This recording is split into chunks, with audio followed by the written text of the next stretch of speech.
Greetings, everyone. CRWS is here with fellow victim of racism, Rahyel. We will be doing a interview, hopefully, to gain some insight on the system of racism, white supremacy, what it is, and how it works. Before we get started, I will be reading just a small portion of this book here called Nyan Saysam. Hope I'm saying that right, by Bawali K. Baruti. And this book just has various quotes or proverbs for all days of the year. And I'm going to read the one from today, December 7th. Um, and it says, the secret to life is to have no fear. And this is a quote from Kwame Nkrumah. And it says, it is our fear which lets the European corrupt our children's minds. Having created us in their minds, they know our fears and use them to force us to relinquish our children unprotected to their insanity. And they know well how to corrupt them. They know that all it takes is one perverted image, one loaded word, one twisted thought to start the process. They know that if they can implant the image or word when the child is young enough, it will find fertile enough gray matter in which to take root. And while it may not immediately come to dominate his or her thought, it will hold on its own until the mind is exposed to more corruptive thoughts as life goes on. It is like the cells of alcoholics who no longer drinks. If they ever drink again, they will more easily return to the bottle because the earlier alcoholism was powerful enough to permanently mutate the structure of the cells, such that these cells would forever be more receptive to and greedily seek out the taste of alcohol in their blood. Only those retaining their sanity without fear can prevent this assault against the minds of our children. Nothing else would be reasonable or sufficient. Affirm, I think this is from the author, Mawali Bukebaruti, but he says, affirm, because I have my African unit sanity, I am without fear. I will only say one comment about this. I am not African. I'm attempting to be African, which is a person, from my definition, a person who practices justice, guaranteeing no one is mistreated, and those who need help receive constructive help. Getting along with the interview, Mr. Rahyel, would you like to share some words about yourself and your background and your travels within the system of racism and white supremacy? Yes, no problem, no problem. Wow. Born and raised a victim for sure. Um, Resident of Baltimore.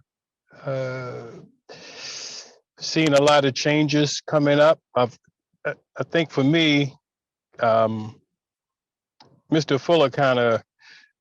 Fuller's code kind of brought everything together for me. Until then, I was very more confused than I am now today, and always thought that could never understand how white people were in power. They seemed to be so stupid, and I was like, yeah, it just never made sense to me until Mr. Fuller brought it full circle to me. But I don't know much to say other than I've always been an independent person. I always liked to be an independent person. I never really liked working under people. Been abused in more ways than I can tell you by white folks. Family problems, children. I had problems with my relationships, problems with my children. I have 3 daughters, all problems with all my daughters. I had problems with their mothers, 3 different mothers. You know the story. Don't think I'm a bad person, but I'm a victim. I'm pitiful. So I never say I'm not because I'm pitiful. But I do my best to be the best person I can be. Never been to jail, never sold drugs. Now, won't say I've never done a drug because I have. But, the code has kind of directed me and gave me some boundaries and borders to stay within. I don't know if that says everything. If I got any questions, I'll answer, but I don't know what else to say. Understood. And you are classified as a Black male. Well, my grandmother, yes, but my grandmother, we're Cherokee according to my grandmother, but there's no difference as far as I'm concerned. Okay. I'm a And victim. yeah, that's correct. And when did you understand that you were a person classified as non-white, thus making you a victim in the system of white supremacy? Well, I always knew I was classified as non-white, but Mr. Fuller's book just made it clearer to me really what I was. But I never thought I was white. I always understood that I wasn't white. I'm not going to ever say I didn't like being Black, or because there were times I didn't like being Black. I struggle with it even today because it's so depressing sometimes when I see the city I live in and look at people classified as Black around me. It depresses me, and it's just rough. It's very depressing. How did you begin to how did you find out about counter racism, the likes of Mr. Neely Fuller Jr. and maybe Dr. Principal Posey, if you're familiar with her? Yes, her too. Well, let me see. Like I said, not understanding racism, but being mistreated by white people.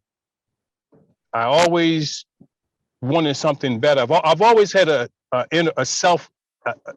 I guess I've always had a desire to love myself and love people that look like me, but didn't know how to do it.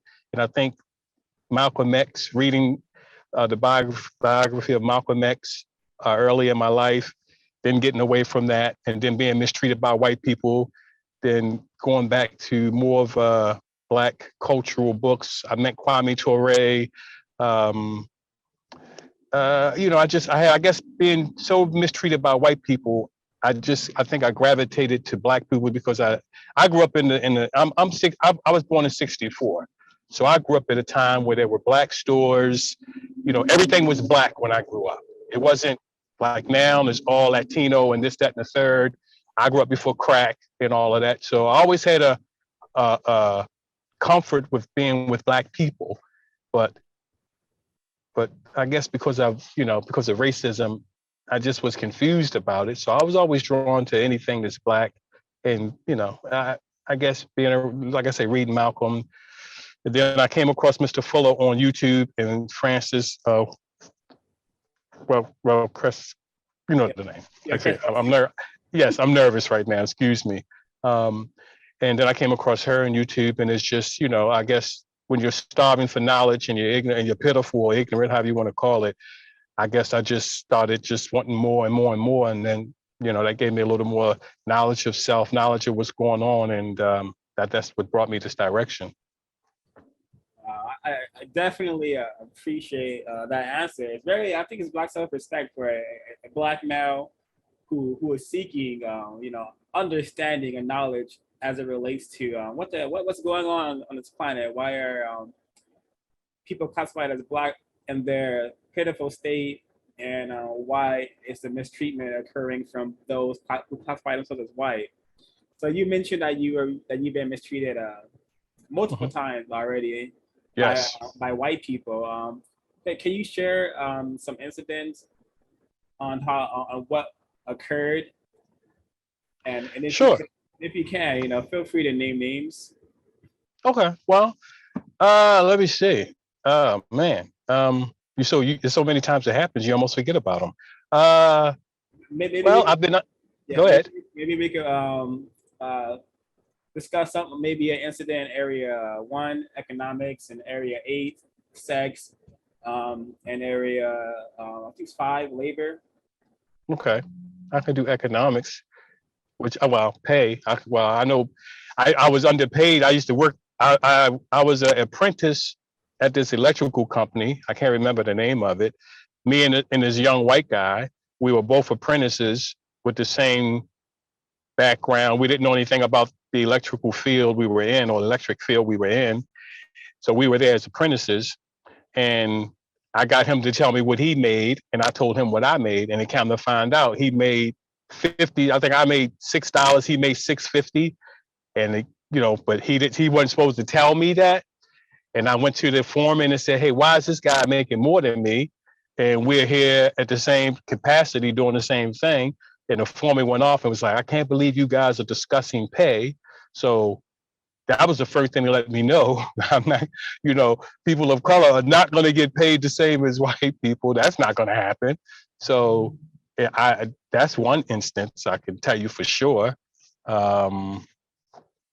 What's another one?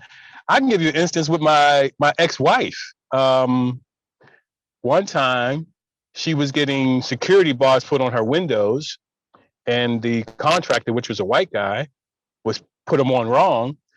And when he came back to tell her about them because they weren't finished, I said, "Well, we don't want the rest of them." And I wasn't even with her at this time. I was just staying there because I was having I was going through some things. I would think I was going through depression or something.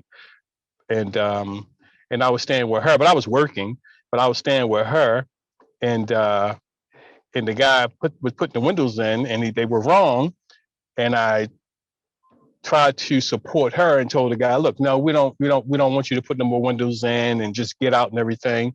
And when I put him out, or attempted to put him out of her house, they walked in the house together. And when I came in, they talking la-di-da-di, like, okay, all that fuss he put up to try to support me or support my ex-wife, it was like she just swept that under the rug, like I didn't say anything. It was talking to the guy, but okay, don't worry about it. We'll do it this way and the third. And I felt 10 carats dumb because I was like, wow, I'm trying to, protect her honor and get her, make sure they don't rip her off, and turn around, I'm the villain.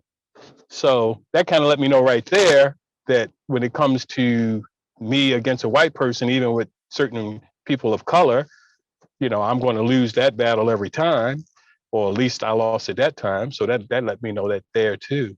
But as far as sex, I can't go into too much about sex because I don't know. I just never had that. I never felt comfortable with white women to that degree. I always wanted to talk to white women just to analyze them and see where they were, where their minds were, but never to have sex with them or deal with them that way. But I know they're very codified.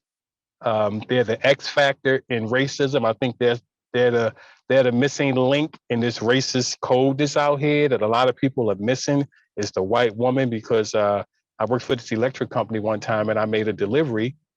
And when I went in to make the delivery, I asked, who do I see? And this lady said something about, I'll capture him until we get ready or something. I'll capture him and then send him down there to you later. And she used the word capture, and I thought that was, a strange word for her to use. But at the time, I was starting to, I was a little more conscious at the time, and I was like, okay, why did she use that word? And I never try to blow the spot up when white people are, when they think I'm stupid or they think somebody's stupid. I always tell people, never blow the spot up. Listen to what they say, study them, and analyze them. Because if you let them know you understand, or they're doing something sneaky, then they stop. Because they don't have any respect for us. They think we're extremely stupid. So sometimes they'll say a lot of codified things right around you and think you don't even understand what's going on. So those are a few things to stand out right now. And if anybody understands any of that.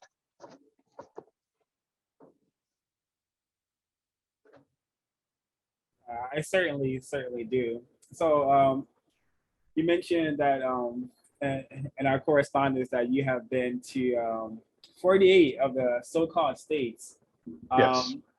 What have you observed in your travels as it relates to racism and white supremacy?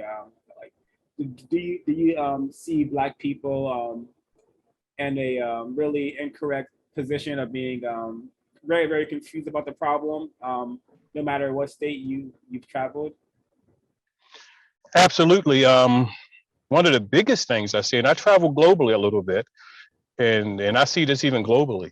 But one thing I noticed when I travel throughout the states is the awesome job of population tailoring. I mean, population tailoring is like, I mean, they got us so tailored, you don't even want to know. They got us more tailored than Launch Taylor. I'm talking about, we are so, I mean, it's a shame how they're wiping us out and bringing the Latinos in to replace us.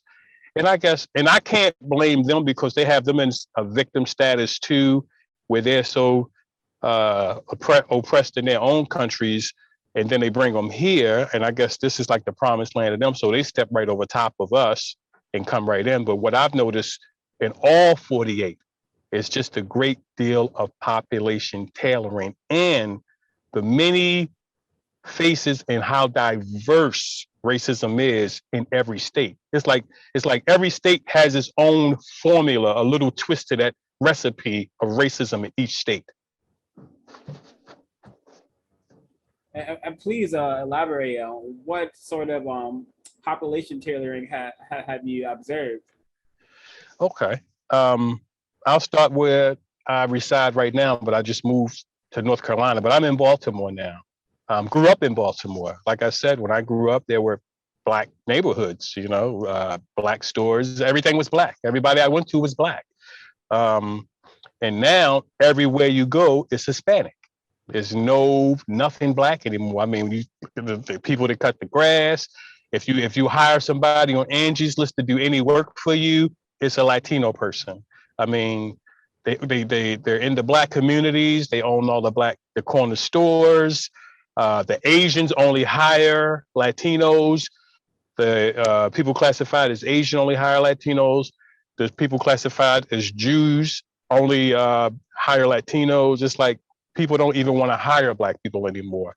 And I've been to Chicago. In Chicago, the same thing. I mean, with all the so-called great, and even in Baltimore, with all the great Black lineage in these cities, all the influences of music and art and all these things that we've brought to a lot of these cities and towns, it's like they have no respect for that. They kill us, wipe us out.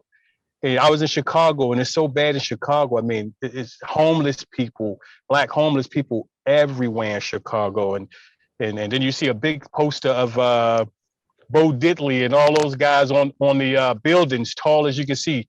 Big pictures of Bo Diddley, but the Black people there are suffering by the thousands. And even in Iowa, people, I've been to Iowa, and I met this brother in Iowa, and he was almost like, you almost feel like you went back to the 1800s with this guy. He head down, scared to talk to white people, just very, very extremely passive in that state.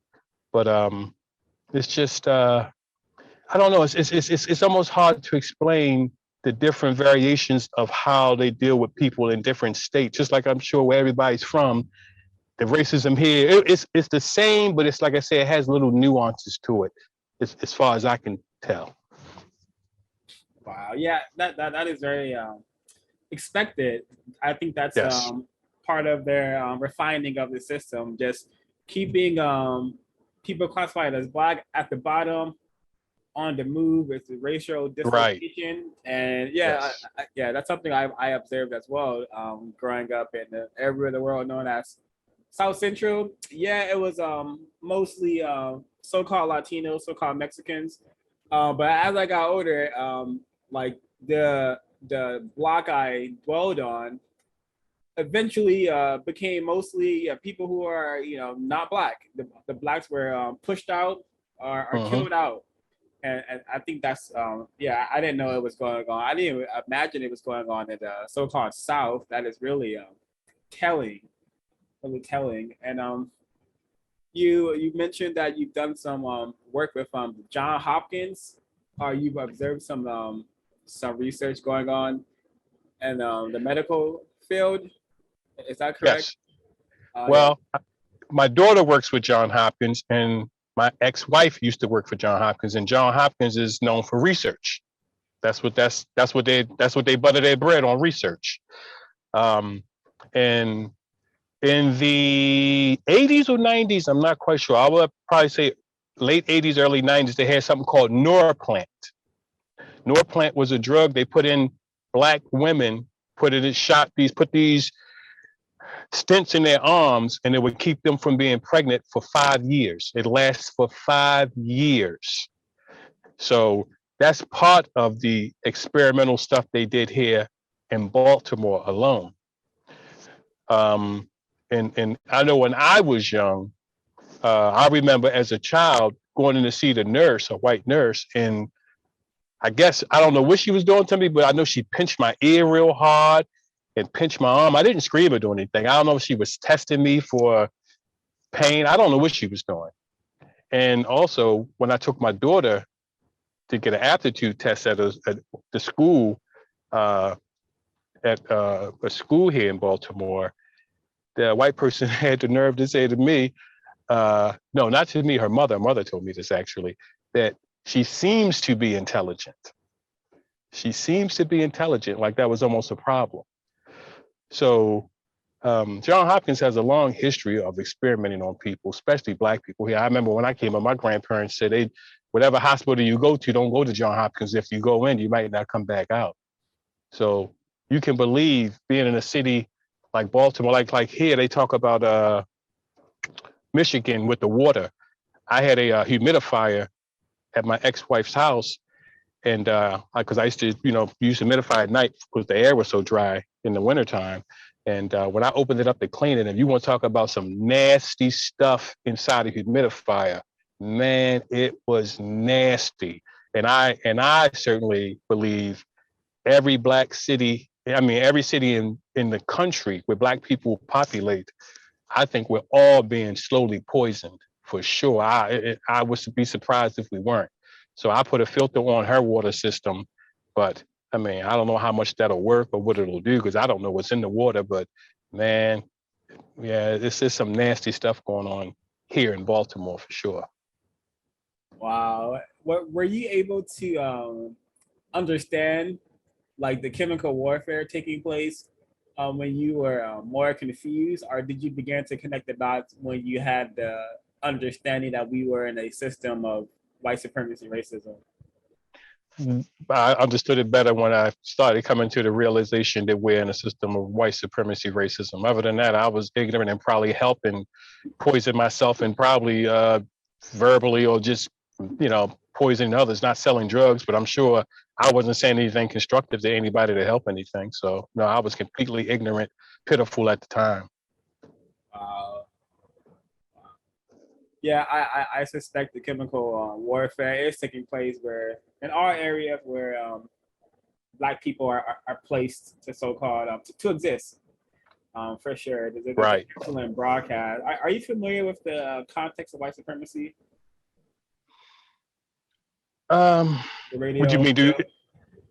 the content? Yes, yes. Yeah, there's an excellent broadcast called Chemical.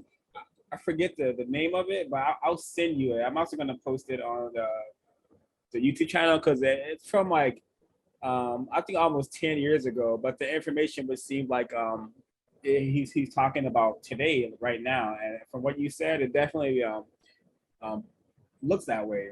Looks that way for Yes. sure.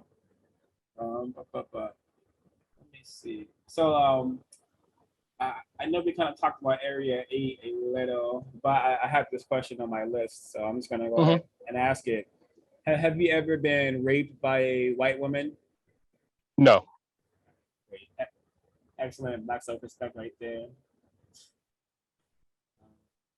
So, when you were younger, did any of your attempted parents or anyone in your existence tell you about the system of white supremacy, or that we were existing in one? No, it was almost nobody spoke of it really. Nobody really spoke of it. My mother, one time she told me about my dad working at Bethlehem Steel, which is in Baltimore, and how he's been there for a long time, but he supposed to he was supposed to get a promotion, but a white guy got it, and that's just the way things are, and that's the way it is. And I couldn't accept that because I come up under the system of white supremacy where it's supposed to be fair, but it's not. It's not really fair, but they tell you that. So I never could accept, somebody not getting something because of their color. But no, people in my family, other than my grandfather, my grandfather, if I asked him, he would tell me the truth. He would tell me the truth. But as far as the women in my family, they wouldn't say a lot about it. It was like hush, hush, and they didn't really want to talk about it. And do you think that that's because they were? Why do you think that is? Um, Probably because they feel like they couldn't do anything about it. You know, why go down the road that I'm going to lose probably my life or never have a job and, you know, things like that, you know. So I guess they wanted to take that fight out of me immediately because I guess they just figured it would make my life harder. And, you know, I guess they didn't want me to have a rougher life than I would already have. Oh, that. And let me see, which next? Oh yeah, how did you spend your time and energy before you were aware of the system of racism and white supremacy? So, man, I was a complete idiot. Hold on, let me think. Oh, God, I was a complete idiot, man. I was a complete nut. Well, you got to realize I came up under abusive family. I grew up, you know, as a child, seeing my mother and father fight all the time. Fight. My father was a military guy.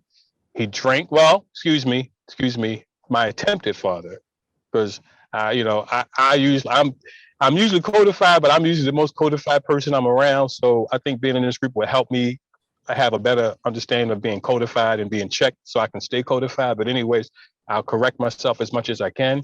Um, my attempted father was very abusive. My biological attempted father was out of the picture, but my attempted stepfather was very abusive. He was in the military.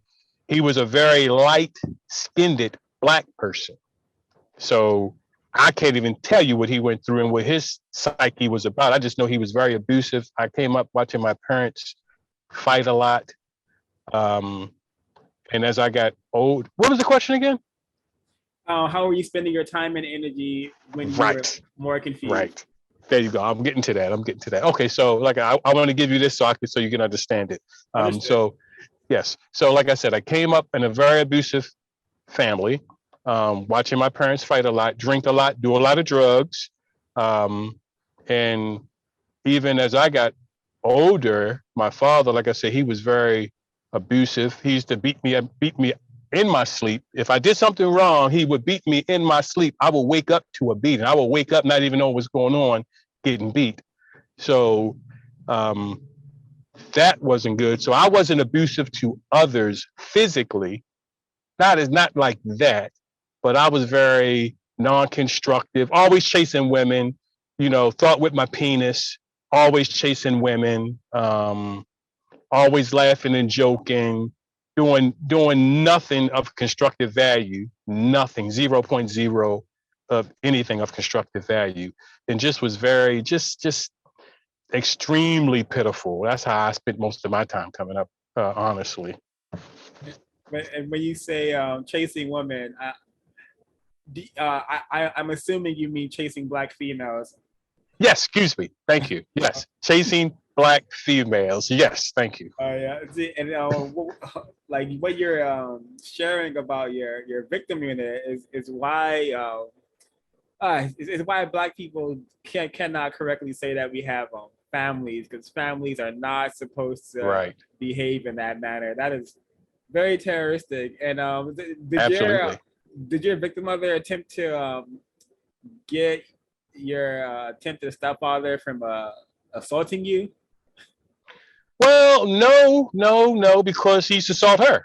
So I mean, he was beating her up all the time, but she was almost like asking to be beat up because she would aggravate him to the point he did these things, and then then he would flip out on her, and then they, like I said, I would just see them fight at night and all types of things. I'm thinking I'm dreaming, having a dream, and I wake up, the house is busted up, this, that, and the third. And then later on in life, she became the same way as him. She used to beat me with snitching cords, beat me, my other sibling, my other brother, who's now a drug addict, because I always tell people, you can never, you can never, you could never assume how a person's going to react to abuse. I used to look at drug addicts and people that way in a different light back then than I do now. I know now I'm no different from them. I don't care how much drugs they use. I'm no different from them at all. And I know that now, and I never knew that. So, luckily for me, I came out, I imagine, a little more saner after all that abuse. But my brother, it broke him and broke his spirit. But my mother turned out to be the same way as my dad. She used to beat us with extension cords and all types of things. And now, if you ask her about it, she act like she doesn't remember it. So no, I just came up under a lot of abuse, man. And I can only imagine that they came up under the same abuse, so on and so on and so forth.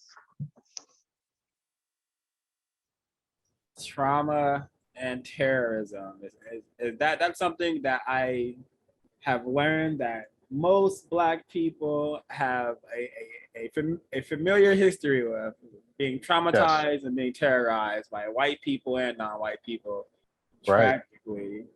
Um, Yes. and you mentioned that you had grandparents. Do you think having them in your existence was constructive, helpful? Man, I mean, brother, that was my saving grace. Were my attempted grandparents were my saving grace, because my mother used to just leave us. You know what I mean? My attempted father went to jail because my attempted mother left us in the house for like 2 or 3 weeks by ourselves. And I was 5 years old at the time. My siblings were even younger, maybe 3, 4, etc. And and she just left us and just was out doing whatever she does. And he came and saw us in this state because he was running the streets also. So he came and saw us in this state, scooped us all up, took us to his mother's house, walked out with his rifle and his guns, and went looking for her to kill her, and found where she was, shot up the house, burned the house up, and shot everybody trying to come out, and went to jail for like 5 or 6 years about behind that. But my grandmother took me from that situation. My attempted grandmother took me from that situation, and at least gave me a place where I could at least get some type of comfort and not be so, terrorized and beat and looked down upon and talked to. My mother was extremely verbally abusive. And it took me years to stop being that way with my own children and other people. But my attempted grandparents were basically my saving grace. Wow. What are your experiences in Area 7, religion? Oh man, excuse me, brother. Yes, um, religion, religion. I've tried. Coming from a people classified as Black, you're going to get some religion. So my family, or my family unit or care unit was not my care unit was not very strong in making us go to church or anything like that. So that wasn't a very big deal for me, other than I always wondered why Jesus was white, and nobody ever could tell me that. But I always rebelled against things I didn't understand or didn't make sense to me. Even if I couldn't understand why I was rebelling towards it, I always rebelled against things that didn't make sense. So I had a lot of arguments with people over religion, especially family members, about religion. And obviously, it turned a lot of people against me. But I never really had too much problem with religion. Attempted, my care unit didn't push religion too hard on me. Understood. And as you were aging and growing up in the system, did you also, what kind of mistreatment did you experience from people classified as Black? How are they Hmm. trained into and that kind of uh, place in your mind any sort of negative any more negative thoughts about people classified as Black? Well, let me say this to you. I don't, it, I don't lie, and I'm going to give it to you straight, and that's all I know how to do. So I pray, it is what it is. But I'm going to be honest with you. You know what I mean? And that's all I'm ever going to be. So I won't say this again. Um, my upbringing was extremely trashy and tacky. Number one, now I didn't have to worry about white women sexually, but in my family, yes, I was not gonna say raped. I mean, in my care unit, I'm not gonna say raped. I'll say I was molested by some women in the care unit. Friends, I mean, associates of the family. Black females. Yes, black females, and yes, black females. Not no men, no males, no males. Just females, black females. I was molested by black females, which in turn, um, made me a little more curious about sex, which in turn made me fiddle with my sisters. Not against their will or anything like that, because they were young too, but made me, touch them inappropriately when I shouldn't have. And to this day, I think I have two sisters, or two, I guess you say sisters, right? Is that correct? I don't know. Siblings are siblings, victim sisters, attempted sisters. I have no clue. But please continue.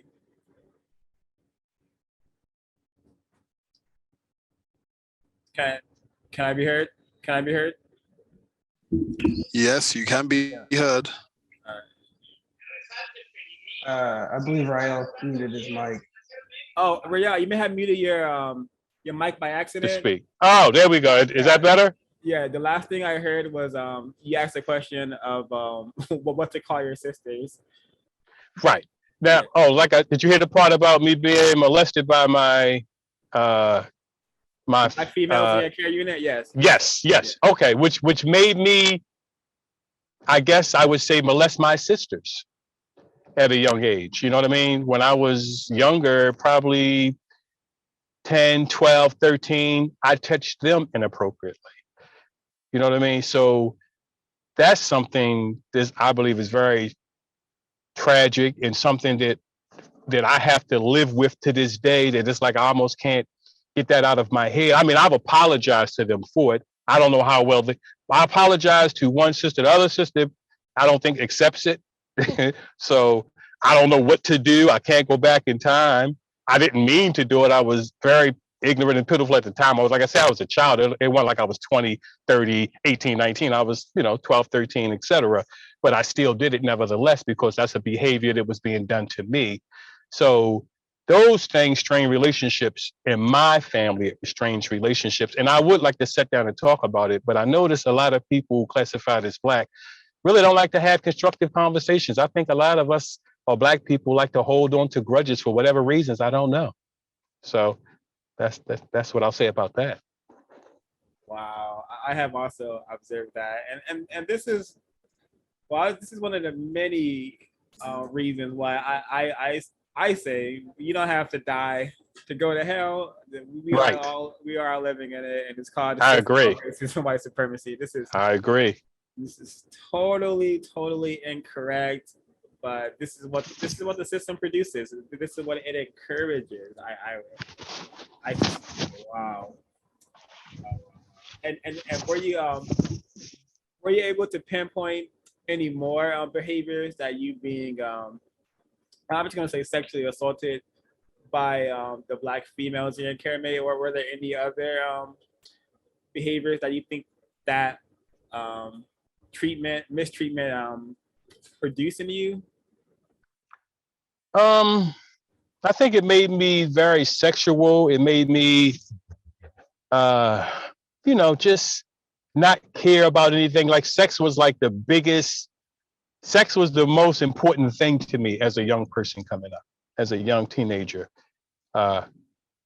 coming up. It's just I was very sexually motivated. It's just sex motivated everything about me. You know what I'm saying? So I think it did that to me, where I threw my life away chasing Black females when I could have been doing something constructive. I threw away a great part of my life just chasing females. That's what it did to me. I feel destroyed a lot of my life, because when I look back at it now, I would have never done that. As they say, if I know then what I know now, I'd have been out there doing something more constructive and pray to have a better life and not have all this regret that I can do nothing about. Wow, wow. Do you suspect that that is what contributed to you having offspring with three different black females? Absolutely. And what are the dynamics with your so-called baby mamas? Yeah, that's fine. Um, that's what they are at the end of the day in this system. Um, let me see. I was married once, and and the sad part about it is I feel this way. We are both very good people at heart. Like right now, and I can anything I ask this female for, she'll do, and vice versa. Us being divorced means nothing to me because I care for this woman and she cares for me. I know this, but we are so psychologically disturbed through this system. We can't put it together. We can't connect the dots because we're just too psychologically jacked up to connect the dots. That's my ex-wife. Now, my middle daughter, which came after, while I was married, I cheated on my ex-wife and had another child. Um, that was just a straight up just having, just want to have some sex and made a baby. That situation is that. So, we're just, there's nothing there other than, like I said, if she needs help, I'll help her if I can. And, basically she does nothing for me, but I'm just that type of person because I just have so much regret that I just, I don't like to, if I can help a person, I will because of all the things I've done. So I try not to be that type of person. But, and my last daughter, um, I guess all the tricks I ran on black females, she ran a trick on me, and we were in a relation. Well, we were having sex, and she said she was taking a pill, and she wasn't, and she got pregnant and had a baby. And I didn't want to have the baby, the child, but she did and had it, and so that strained our relationship. You're talking about your third baby mama, right? Yes, the third one. So yeah, she ran the same game on me that I ran on my second daughter's mother, and and played me, and I got her pregnant. She kept the baby, and which is no problem now. I loved it, my daughter. It's my baby girl, or I guess you can say that. I don't know. And so that's what she did to me, and I was living with her, staying with her, probably really up to the day. I'll be going there this evening after we finish this, and but our relationship is strained because of this code. I talk about racism. I talk about defeating the system of racism too much. I live it, breathe it. I spend every waking second of my life looking for a weakness in this system that I can't find. And I'm sure it's driving them crazy and they want to get away from me. So I'm going to be moving from there. But, I think when I was extremely, extremely pitiful, I probably could have had a relationship with her. But now that I'm not as pitiful and I see what's going on and I speak on it and I look for some constructive conversation about it back and forth, I think that's stressing that whole situation. So it's all zeros for me. All three, it's all zeros. Yeah, yikes. Right. So I am have you been able to get any one of your victim unit interested in like attempting counter racism, or just like getting learning about the concept of counter racism? I could have saved you some words. I saw to say no when you first started it, but no.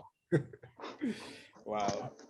And your attempts to do so have only led in them you driving a further wedge between you and your care unit, victim, offspring. What Mr. Fuller say, the 4Ds or the 3Ds? They distance themselves, they stop talking to you. I forgot the 4Ds, but yes, it just drives a wedge. Yeah, I've had to learn the hard way that the damage has been very great against non-white people, especially Black people. The damage has been so severe that just the truth discussing the true position, the true situation that we are in. That is makes a lot of victims of racism very, very Very uncomfortable. problematic. Yes, very Yeah. problematic. What about any associates? How were your do you have any associates that that you have any constructive relationships with? I thought I did until no. I'll just say no. No, I don't. And No, I'm on an island by myself. Same here. So when you were more confused, did you believe that you had friends? Oh yes, absolutely. Yeah, that is a pattern I'm observing in this effort against the war known as racism, white supremacy. Wow. So do you think that if you would have began talking to your offspring about the system of white supremacy when they were like babies, maybe even in the womb, that they would have were more receptive to the information? Well, I say this to they don't have their mothers. They can't be mothers, right? What are they? I guess they're Attempted murders. tempted mothers. Thank you. I really need this group really. You just don't really know how bad I need to get my vocabulary right. They're attempted mothers. I have 3 daughters or attempted daughters, and I tell their attempted mothers I don't have any children because all 3 of my attempted daughters follow their mothers. So I don't have any children really, other than attempted. I don't, because they don't listen to me. They don't pay me much mind because their attempted mothers don't pay me any mind, and girls follow their mothers or attempted mothers. I don't. I'm not. I wasn't blessed enough, even and probably I am blessed and don't realize it that they don't follow me. Maybe it's a good thing that they don't follow me. I don't know, but they don't follow me. They don't listen to me. Um, I am just a person who works, brings home money, make sure they're as good as I can, and go about your business. That's my dynamic. That's it. There's nothing else. I work, I provide as much as I can, and I go about my business. Like, I'm a business owner. So it's not like when I say I'm staying here, staying with this person, I'm only staying with them because I haven't purchased a place yet, and I'm looking to purchase a place, which I just did. But not staying with them, not working and being a deadbeat like that. Never that. I've never been that. So but I'm just a person who works, provides, goes about his business. That's how I'm looked at. Called when needed. That is a tragic travesty, but that is racist man and racist woman and racist child agenda. That's their job, to have the black male in such a incorrect state in regards to their offspring. And my care mate has a question. She wants to know, what's your definition of children? What's my definition of children? Wow. Oh man. I guess someone you lay down with the woman with and procreate. Or well, I guess we're all children really, because we're all pitiful. So at the end of the day, we're all children of racist man and racist woman. So I guess children are people of color. That's my definition. Any person of color is a child in this world. She says, thank you. And I agree. Any person classified as having color in their skin is most certainly not a man or a woman, but certainly a child, a prisoner of the system. Yeah, and I think it would have been a blessing for your offspring to be directed into some counter racism. Other than that, they're just going to be fellow victims who are confused and are doing what confused victims do. So I just wanted to make that comment because Yeah, I don't want you feeling like you being not in their existence in a manner that would be constructive for them to feel like it's a good thing, because I don't think it is. I don't either.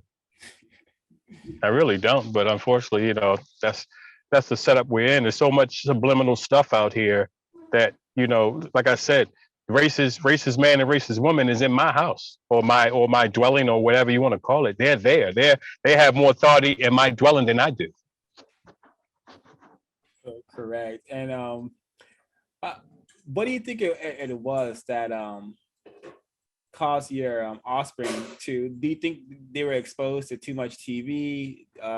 Their victim mother helped racist man and racist woman completely brain trash them to the point where, hey, if it's something serious like solving a race problem, they want nothing to do with it.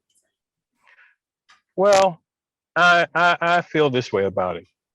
I feel unless that information is brought to you at a very young age by both of your attempted parents, once conflict comes into the picture, you're pretty much done.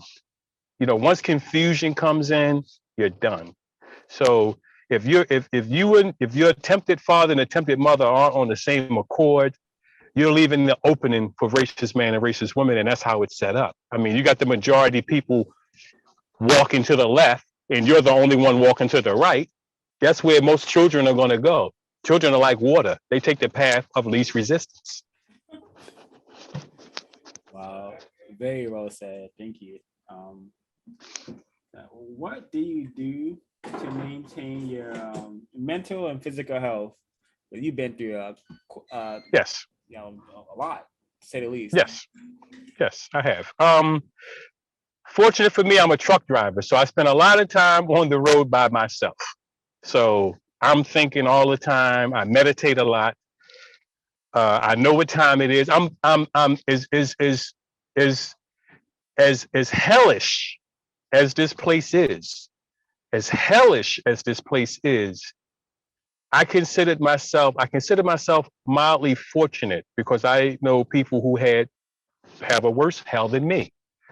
And I guess that's when people go through a serious trauma, they always say that to make it not so traumatic. But I meditate a lot. Like I said, I had attempted grandparents that gave me a lot of wisdom, a lot of information, showed me a lot of care, and and I'm a melanated person, so my spirit is strong and I'm blessed.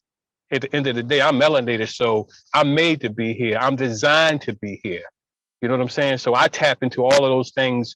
This universal to me, and that's what gives me strength. Wow. And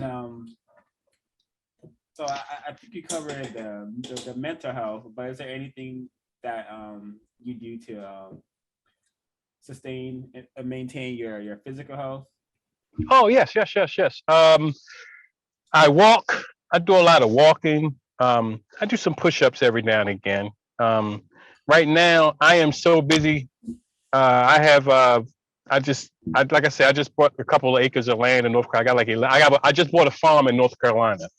I have an RV that I'm setting down on the farm. So I am like so busy.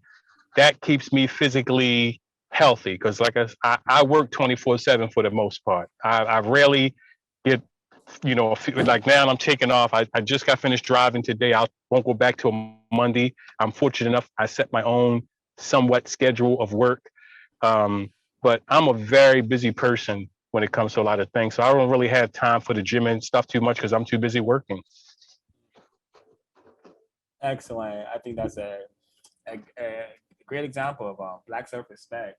What are some suggestions that you would suggest to younger victims, say victims who are still, say the ages from the womb to 10 or 11? Like, what will you suggest to those victims?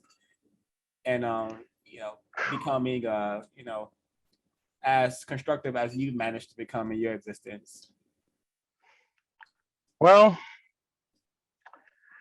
like I said, I was fortunate enough that the universe smiled down on me and you know, kept me around this long and kept me sane enough that I didn't break under the pressure. Everybody's built different. Everybody, this will affect everybody differently. We're all jacked up in our own way. That's why, you know, a younger me or a different me would have not been so forthcoming. But I don't even, it doesn't bother me to be forthcoming anymore because I understand the system we in, and I understand this was the road that was designed for me to take by the system. So I understand that. It doesn't bother. It bothers me to say it, but I can say it. But what I would say to young people is, wow, that's a tough one. What to say to young people? You're being lied to. Everything that you think is true is a lie. You were designed to be here. You have melanin in your skin for a reason. Um, you know, that's just a I don't know. I really don't know what I would say to young people because it all comes down to the so-called parenting at the end of the day. So I really don't know what to say to them that would stick. I'm still searching to do that because I have children. I have so-called children that I don't know what to say to them. So I wouldn't know what to say to a young person, to be completely honest. Understood. That makes enough sense to me. What would you say to attempted parents who don't want their offspring existing non-constructively and running around with the 9mm and the saggy pants and the weaves and Right. extensions? Well, one thing I would say is, first of all, I always try to point people to Mr. Fuller's book. That's the first thing I do, because without a code, we're not going to go anywhere without a code. It's just that simple. I don't care. If you don't have a code, you have nothing. So that's the first thing I would tell anybody is get Mr. Fuller's book, because that's the ground floor to me. And then you can build on top of that. Yes, truly foundational work. Do you have any other recommended reads, books victims should be reading? I read a lot of books, but this one sticks out to me is Destruction of a Black Civilization by Chancellor Williams. I think that's a very good read. Understood. And if Smoking Damages, Kwaku, if y'all have questions, feel free to ask them. Greetings, Rahyel. This is Kwaku. Greetings. Yes. I do have a couple of questions. Yes. Thank you for joining and spending some time with us. Thank you for having me. One thing that I noticed was early on when you said how old you were. You said you were born in 65, was it? 64. So that's around the same age as my attempted father. I'm Okay. in my mid-20s. My first question, I guess, is: have you ever suffered from zeroistic thinking? You know, thinking that racism, white supremacy can never be ended. Yes. How did you overcome that, or like, you know, what? Excuse me. I'm not gonna say I have overcome it. I don't think I'll overcome it until I see some progress of it being ended. I see. Okay. And as far as I know, you talked a little bit about your relationships. Yes. One thing for me, talking about counter racism with my father has pretty much destroyed our relationship with my victim unit. Has the same happened for you as well? Well, let me say this. If something isn't real, I can't call it a relationship.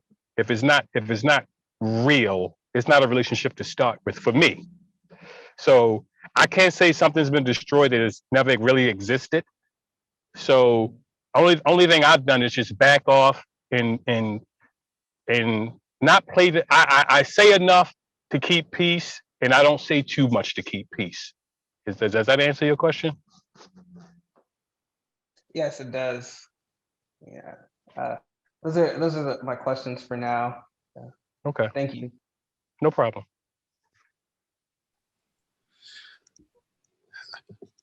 Hello, greetings, Rahyel, Smoking Damages from Reviews Room. Good day.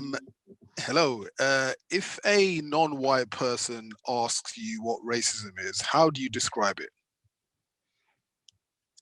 The mistreatment of people of color in all areas of activity.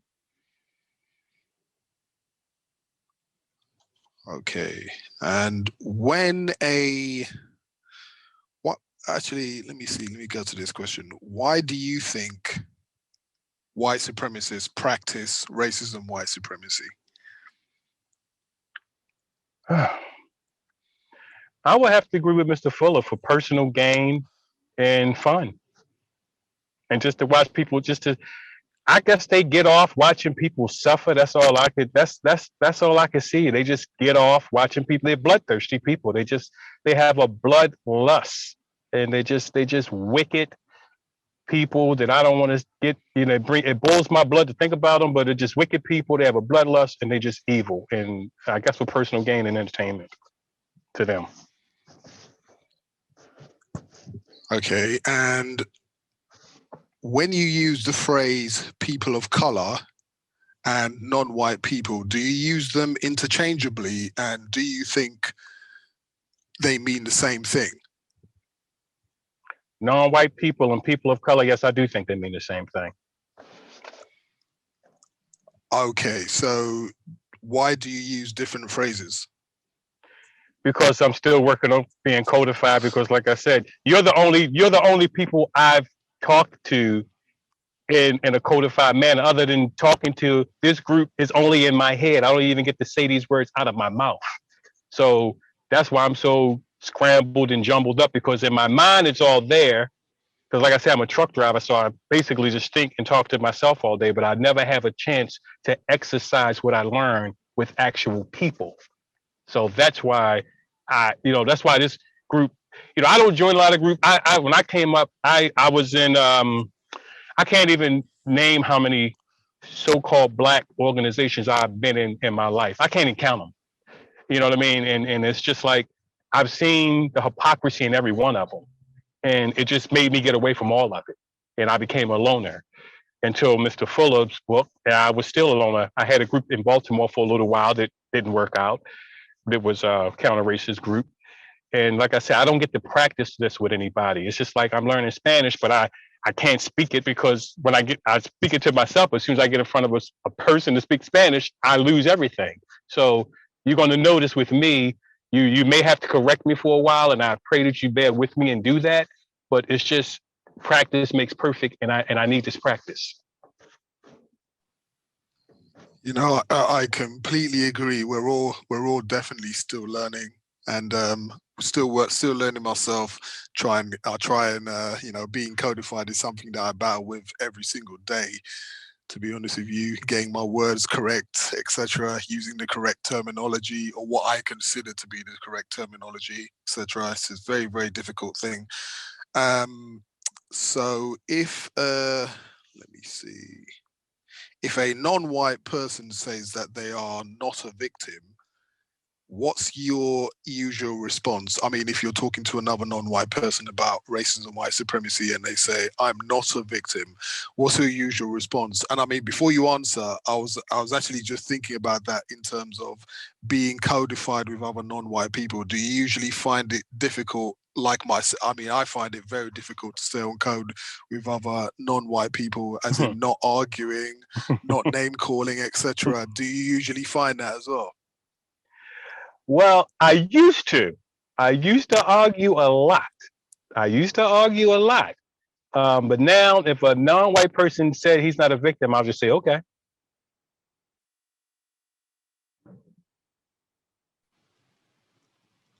Okay, that is brilliant. What sort of advice do you think you can give to other non-white people who might struggle with that and get into arguments? What's some of the best ways you found that works for you to not get into arguments with other non-white people? Because you're not going to change people through arguing. I've never seen an argument change a person. So why argue with people? That would be my advice. Argue, intelligent conversation. You're not going to. The worst thing you can do to me, and I've said this to my children's attempted parents, because I'm the kind of person, I almost mirror what comes to me. I used to be that type of person. I used to mirror what came to me, and I noticed it only brought me more problems. So I've never seen an argument fix anything. You know what I mean? So it doesn't make sense to argue to me. It's so counterproductive and non-constructive. Why waste your time and energy in the process, in using that or doing that? Doesn't work. Okay, thanks for that answer. I got one last question. Do you think it is constructive for people who are classified as Black to have sexual contact with other non-white people who are not classified as Black? Okay. Black people having sexual contact with other non-white people, not classified as Black. You said that, right? Yes. Yeah. Do you think it is constructive for people classified as Black to have sexual contact with other non-white people who are not classified as Black? You got a good one there. Mate. Let me see. Well, we're all victims. So victims. I can't. We're all victims. So I that would have to come down to the mentality. You know what I'm saying? I really can't. We're all victims. So I can't say no to that because I can't say no to that because we're all victims. I guess it would come down to the mentality. We're all victims, right? We're all non-Black. I mean, you said Black and colored. You said Black and people non-white. So you're saying like a Black person and a Mexican, or a Black person and an Indian, so classified as Indian or Mexican. You mean something like that? Precisely, yeah. Like someone classified as Black by the white supremacists and someone who's classified as Asian by the white supremacists, etc. Yeah, would that be constructive for people classified as Black, or? No. Okay, give some reasons for your conclusions, please. Well, I say no to that one because in the system of racism, white supremacy, usually those groups already are divided.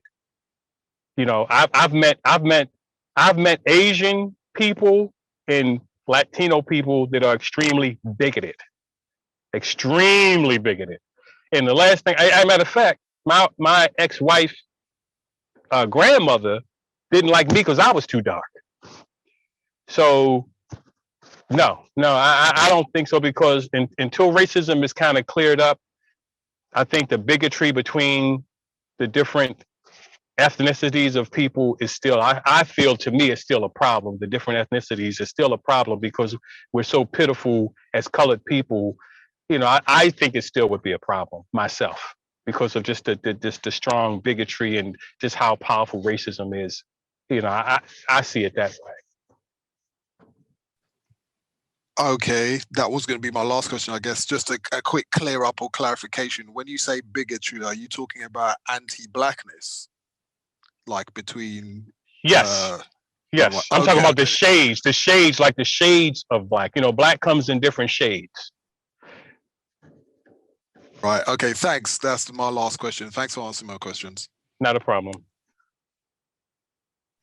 I did have some more questions, just a couple. Okay, come on.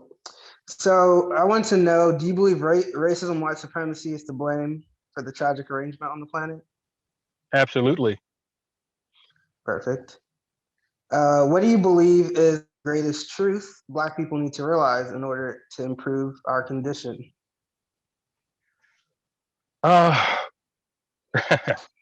Racist man and racist woman hates us and conspire every day to destroy us.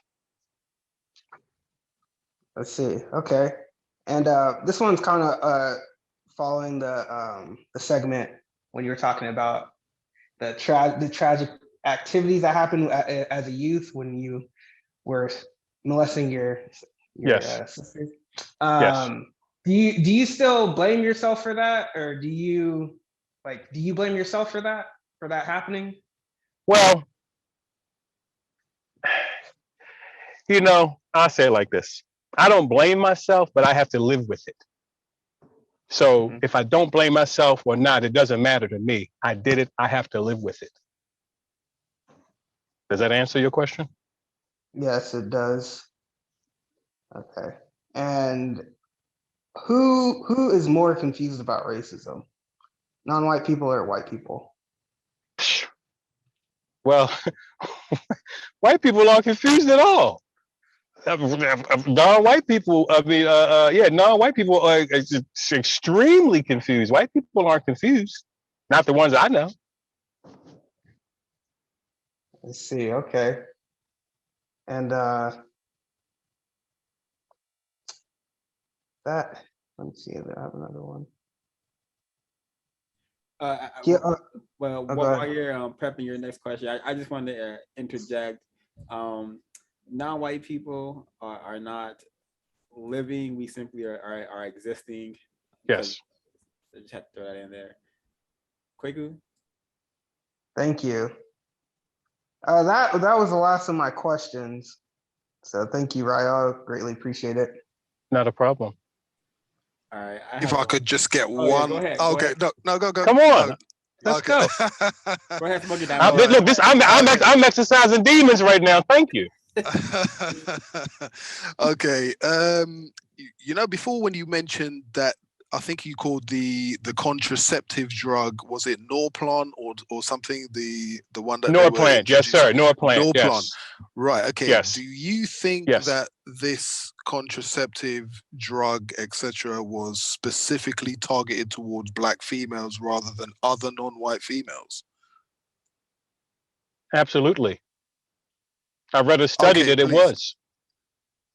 Okay, please, could you describe some of that? Well, it was for population tailoring.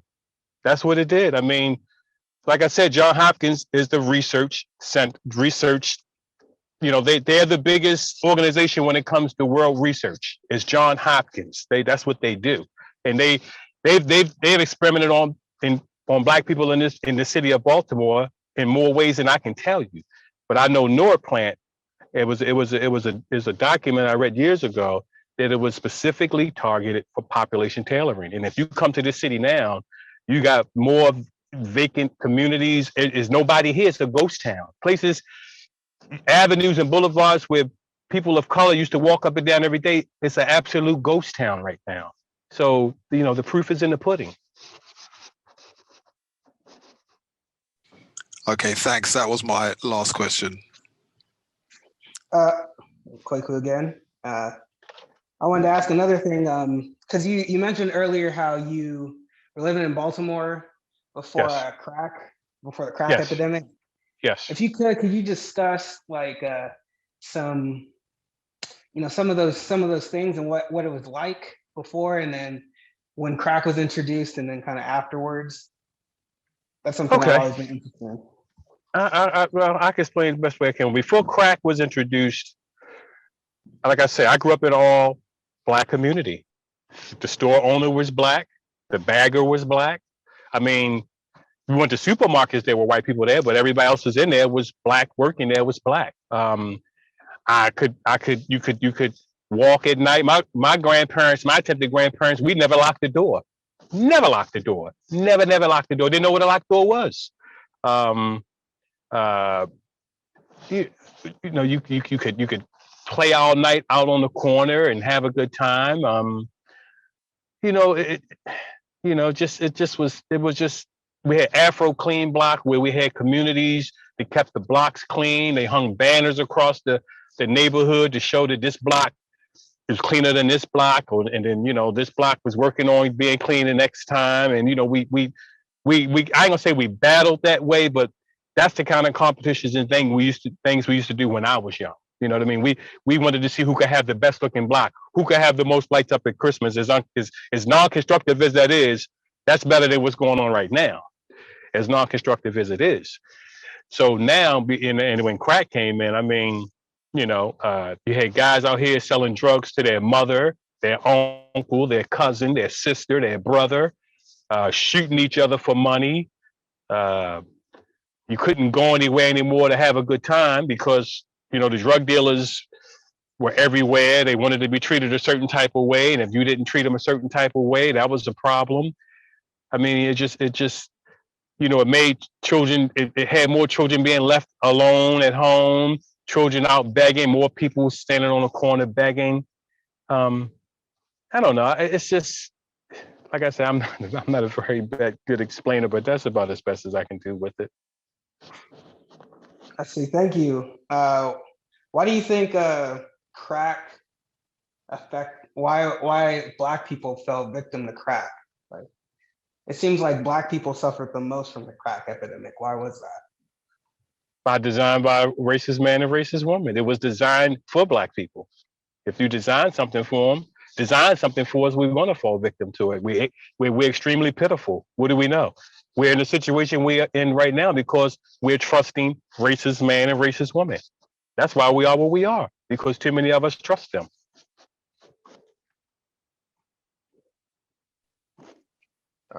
Okay, thank you. No problem. That should be the last of my questions. Greatly appreciate it, Rahyel. No problem. Wow, thank you thank you for sharing.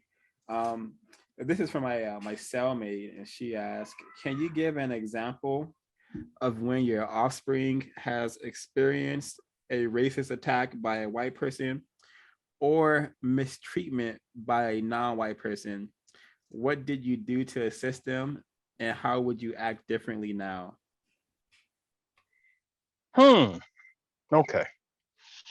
All right. My oldest attempted daughter, she's a ball player, and I noticed, like, she was a ball player, MVP for the league and all of that, and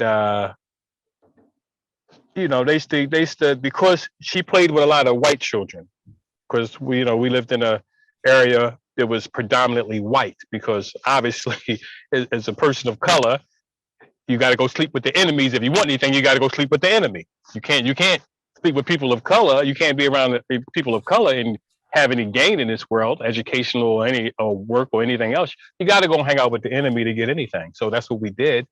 And I noticed that she used to get a lot of fouls called on her when she played sports. The teachers would try to I forgot what she wanted to do in school, and the counselor tried to talk her out of it, and her mother had to go up and talk to the counselor, ask her why she's trying to deter my daughter from being something she wanted to be. So those type of things, as my daughter was young, she went through as far as racism, and she used to come to me and say, "I think I'm being treated racially," and I said, "You are." But at the end of the day, this system is so powerful. Instead of coming and standing with me to oppose racism, I guess it's easier lifting to go along with the flow. Going against racism is heavy lifting. So, like I said, children follow the path of least resistance. So that's what happened then. So on that one, but you said, what would I do different today? What I would do different today, like I said, I would give her Mr. Fuller's book. I gave the book to a couple family members, and I'm sure it's collecting cobwebs. So I stopped doing that. But that's what I would do differently.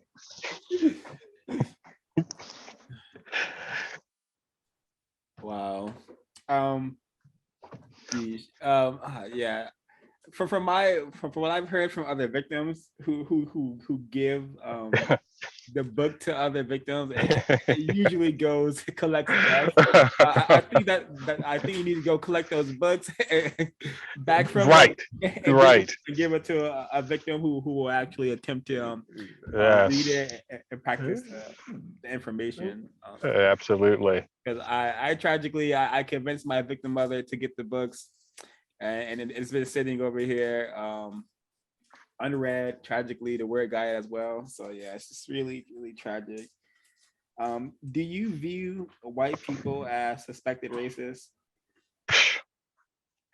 To say the least, I could use some better words, but absolutely, Why is that? because that's what the evidence shows. That my evidence shows that. And when did you start viewing white people as suspected racists? I've always viewed them that way, but without a code, I couldn't pinpoint anything. I didn't know how to study without a code, if you know what I'm saying. I didn't have a foundation. I didn't have anything to work from. You know what I mean? I was just scrambled. My eggs were scrambled. I'm like, okay, I know they mistreating me and I know they suck, but I can't put my finger on it. Why? Until the code.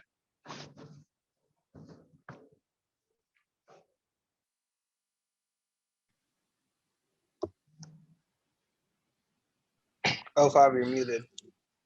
Oh, I'm muted?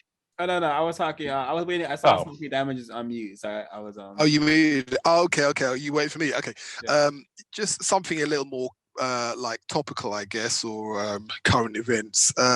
What can recent events such as Carl Rittenhouse and the other school shooting just the other day, the other teenage, Ethan Crumley, teach non-white people about how racism, white supremacy works? Good question. I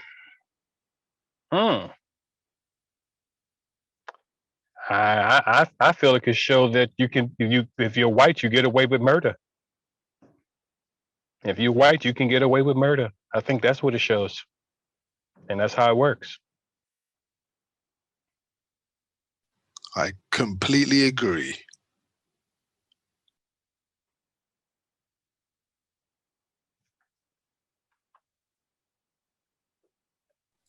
Go 05. That was my. I think that was my last question. Now I said that quite a few times, but no but worries. you keep inspiring. Bring it on, fellas. Bring it on. You keep inspiring me. You keep inspiring me to ask some more stuff. No, but worries. I don't actually have any more questions right now, unless I think of something else. Yeah, if something comes to mind to you, Mr. Damages, or you, Kwaku, please just X. on mute. Yeah. I'm gonna read a question from the chat. This is from Rate This Record, and she wants to know. She says, Rahyel is a truck driver. Please ask him if someone that didn't know he was a part of this group would assume he liked white people based upon his professional attitude. I don't understand that question. That's a question to me? Yeah. Rate this record. I'm gonna read it again. If you don't understand it, I'll see if she'll rephrase it. Okay. Ask him if someone that didn't know he was a part of this group would assume, and that's in quotations, the word assume, would assume he liked white people based upon his professional attitude. Okay. Let me. So I'm assuming that she's asking me, like, if I'm like talking to somebody in my work capacity, would they think I'm white? Does it mean you think that's what she means? No, would they think that you liked white people based on your professional attitude? I doubt it, because so you saying, all right, hold up. So in my professional capacity, would a non-white person think I like white people, or would a white person think I like white people? Or just anybody? It looks like anybody. Would they think in my professional? Would they think I like white people? I'm a very transparent person. I would say I don't think so, because I use a lot of ebonics with white people. I try to aggravate white people a little bit, you know what I mean? Because I don't like them. So I would say no. I don't think anybody, because you got to realize, I forgot 0526. Is that right? Yes, sir. Got that memory. The shirts you wear, I wear shirts that could get me shot. You know what I mean? I wear some harsh looking shirts. I wear harsh shirts around white people. My brother always asks me, my victim brother, said, "Man, you losing your mind." You know, I got the shirt. Racism is the most powerful government on one side, most powerful religion on the other side, and I work around white folks every day, and I wear these shirts, and I had to stop wearing those shirts because I used to take my daughters out with me and wear my attempted daughters and wear those types of shirts. So no, I don't think anybody would ever get me confused with a person who like white people. I don't think so. I don't come off that way. I'm a very transparent person. I don't really, I don't play those types of games.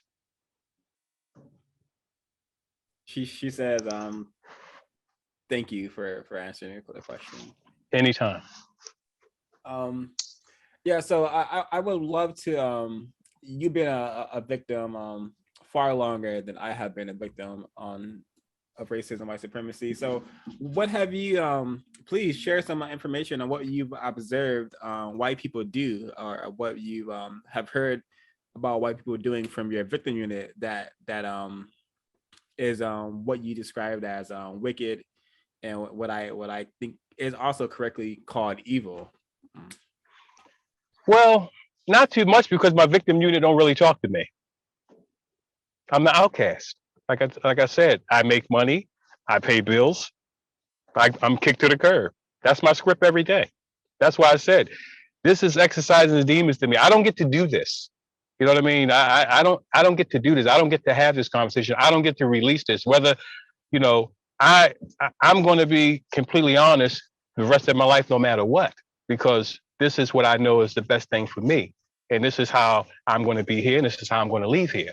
So, I'm not going to set up and play games. I don't fake the funk. I don't play games with it. You know what I mean? It's not a game. It's nothing to play with. So I don't play with it. And my own children don't really like to deal with me. Like my youngest daughter told me, "Dad, you're too truthful." And I said, one day when you grow up, you're going to see how silly that was you just said, or my attempted daughter. So I'm a loner on an island. I don't have anybody to talk to. I really don't. So again, what have you observed white people doing that makes you call them evil and wicked? And really, go ahead. Would you finish your question? Yeah, I finished. What have I observed them doing that makes them wicked and evil? Yeah, I'm trying to figure out what I haven't observed them doing to make them wicked and evil. I live in Baltimore. Like I said, I grew up at a time where I lived in Black communities full of Black people. Now I live in Black ghost towns. Everybody's dead. I've been to Detroit. I've been to Cleveland, Gary, Indiana, Baltimore, you name them. And I compare these cities to Hiroshima. You see Hiroshima, you see a picture of Hiroshima after the bombs dropped. You go to any major Black city in this country, any, and you put those pictures side by side. I don't think there's much difference to me. So that fuels, and I don't like to use the word hate because it's a strong word, but that fuels my hate for white people. And I know, and it just does, because like I said, I am a people person.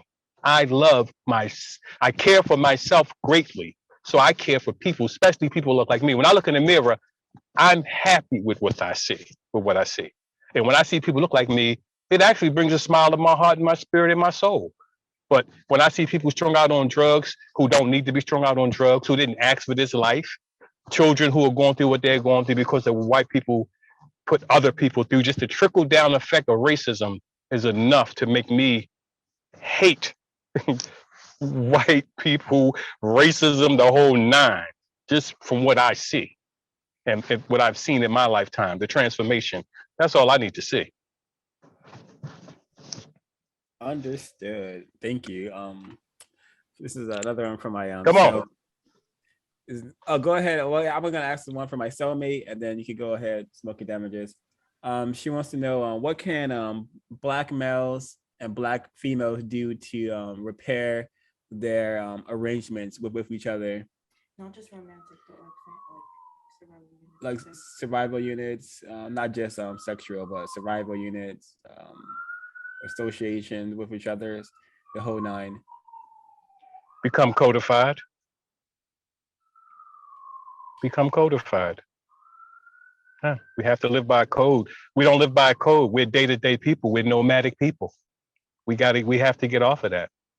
We have to, everyone has a code besides people classified as Black. The Hispanics even have a code. The Asians have a code. The Indians have a code. People classified as Black don't have a code. We live day to day, and we have to get off of that.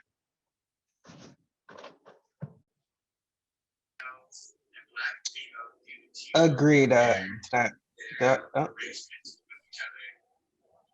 ask a question. I'm gonna ask a question. Yeah, go ahead. One of the books you highlighted was Destruction of Black Civ.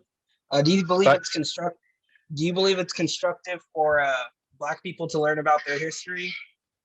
Their history in Absolutely. general? Absolutely. Yeah, Absolutely. can you, If not, we're gonna repeat it even more.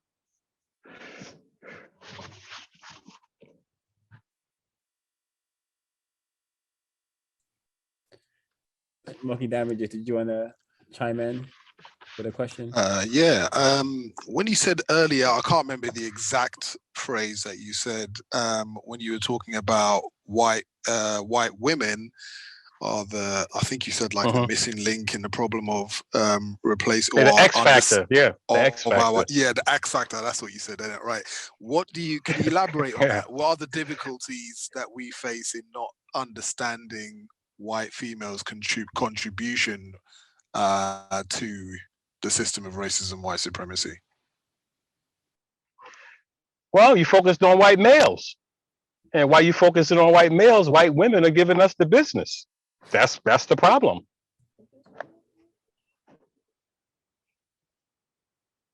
Can you elaborate on that a bit? And like, what do you see, or what have you recognized as the contributions of white females to the system? Well, a lot of times in the educational systems, it's white women that's miseducating a lot of people of color, with her sweet voice and her sweet ways, and completely with a smile on her face, lying to us, mistreating us in every imaginable way. Not only that, but when they made white women a minority, forget about it. It's over. I can't believe we even stood back and let that happen. I don't know. How could you do that?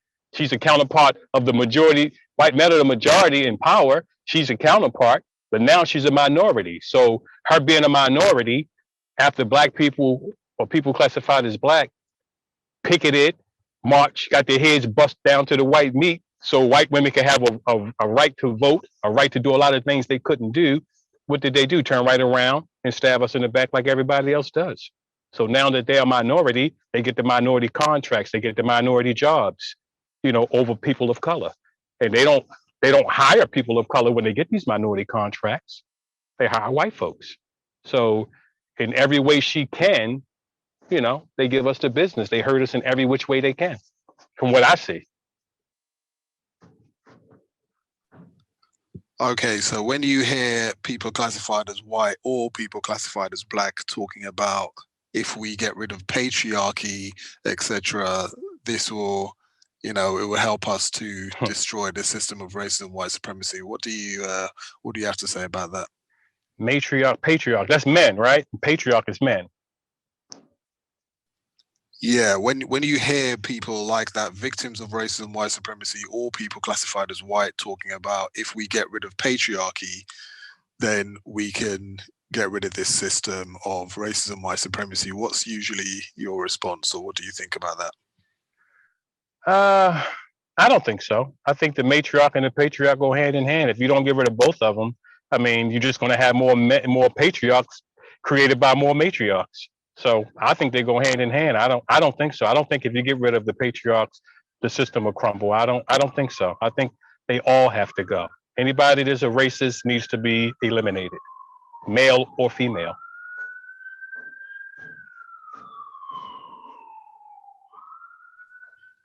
I agree. And over to you, 05.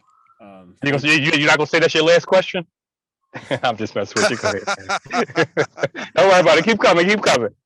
You keep inspiring me some more. You keep inspiring me to ask some more. So. Good. Good.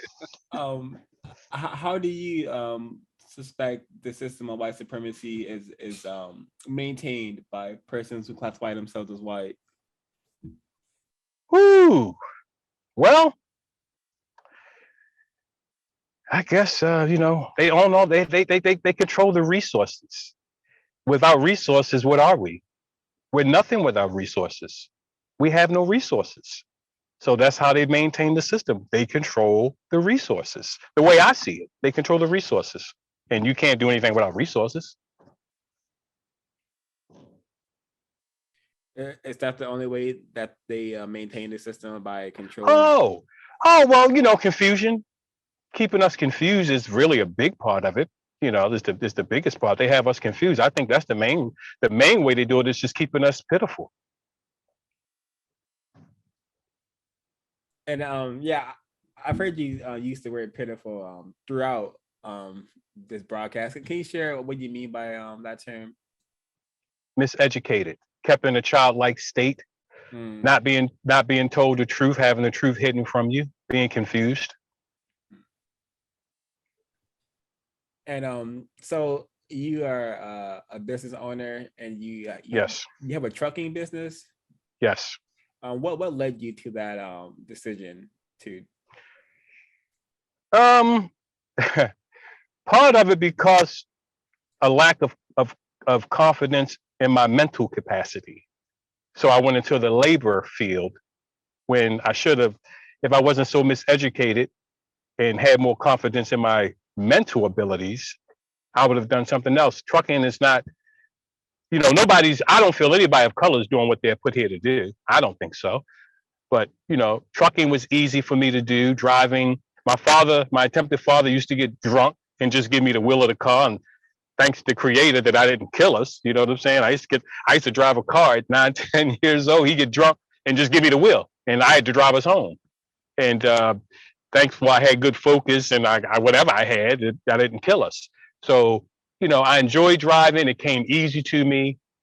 So, I stuck with it. But like I said, if I knew then what I know now, I'd have went into a more of a more educational type of field where I could have had a more of an impact on people in a mental capacity, instead of just doing something so physical. But trucking has been good to me. It pays my bills. It's given me decent existing in my so-called victim family, a decent existence thus far. Understood. And go ahead, Mr. Damages. Have you ever been classified as anything other than black by suspected white supremacists or by any other victim of racism, white supremacy? No. Okay, thanks for that answer. Mm-hmm.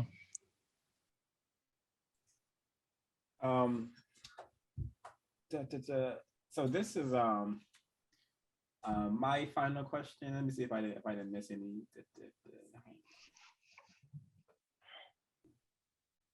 Oh well, yeah. I didn't have this written down, but this is just what I just came to mind. Have you attempted to discuss the production of justice instead of the race war with your victim unit? Yes. And how did that go? Basically the same way it goes when I try to discuss racism. It goes the same way because they're hand in hand. I mean, you can word it, I chop it up and try to word it and make it a little more palatable. But at the end of the day, things are going to happen where it's just going to come down to race. It's going to come down to racism. You can talk about justice and try to turn it into justice, but at the end of the day, to me, it's going to come down to race. Eventually, it's going to come down to race. And and my victim unit knows that about me. It's going to come down to race eventually.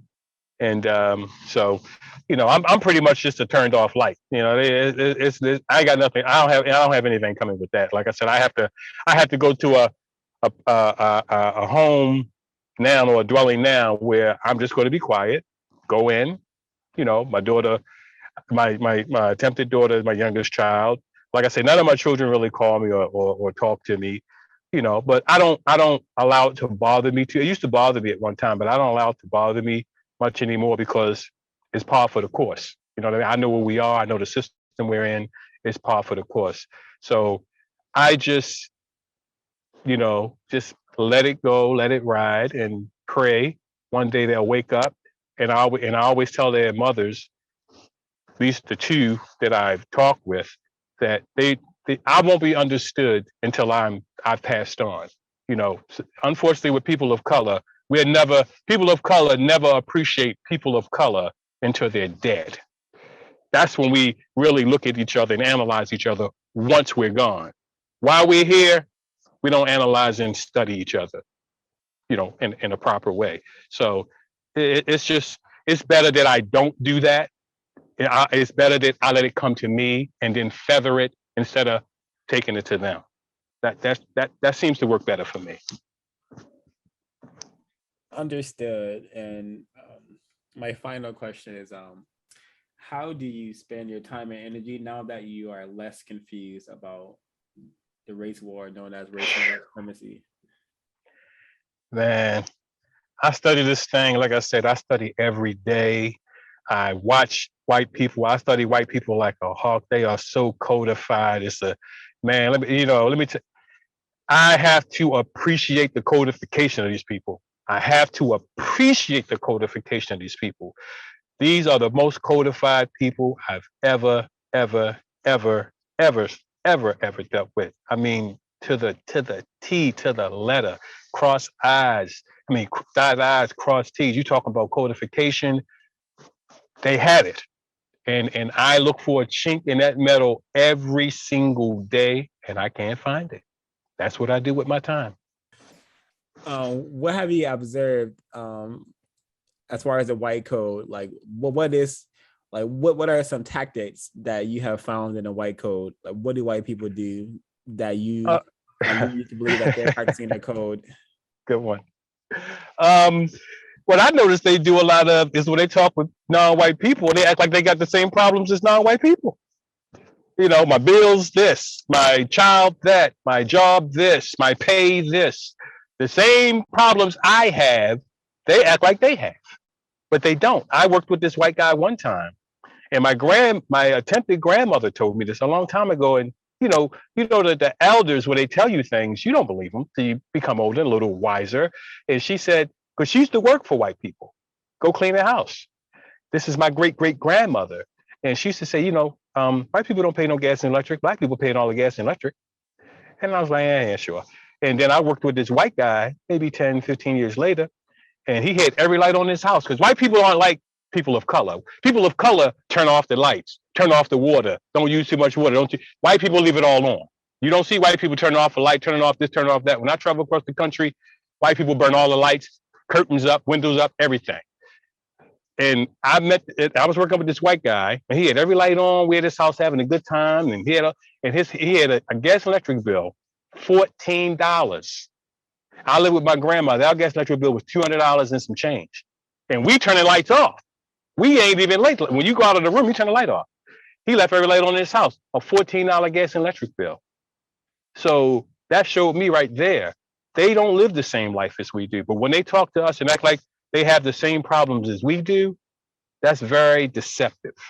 Very deceptive. And too many non-white people believe that crap. And I try to tell them, if a white person isn't telling you how to eliminate racism, if they're not giving you some juicy information about, hey, I'm paying this, go down there and say it this way, and maybe you can get a break, or if they're not telling you anything to break racism up or how to eliminate it, then they're just being deceptive to me. That's the way I see it. They're very deceptive people. They lie to us a lot. Everything they say to us is a lie. Wow, I've also noticed that behavior. I didn't know it was a pattern that we can detect. I'm just gonna share that I have a white property manager, and I told him I'm just gonna I said something along the lines, yeah, I just stick to my prison cell, and then he says, yeah, I'm about to go down to my prison cell too. That's what they do. They act Yeah. like they're going through the same thing you going through when it's so far from the truth. Correct. Yeah. So the C is Yes. Yes. is there any more? Because we read a text declassified the CIA declassified simple sabotage, and I think a lot of the white code is what can be found in that text. You can find it on our victim studies playlist, I believe. But is there any more white code you've been able to detect? Let me see. When they act like they're going through the same thing.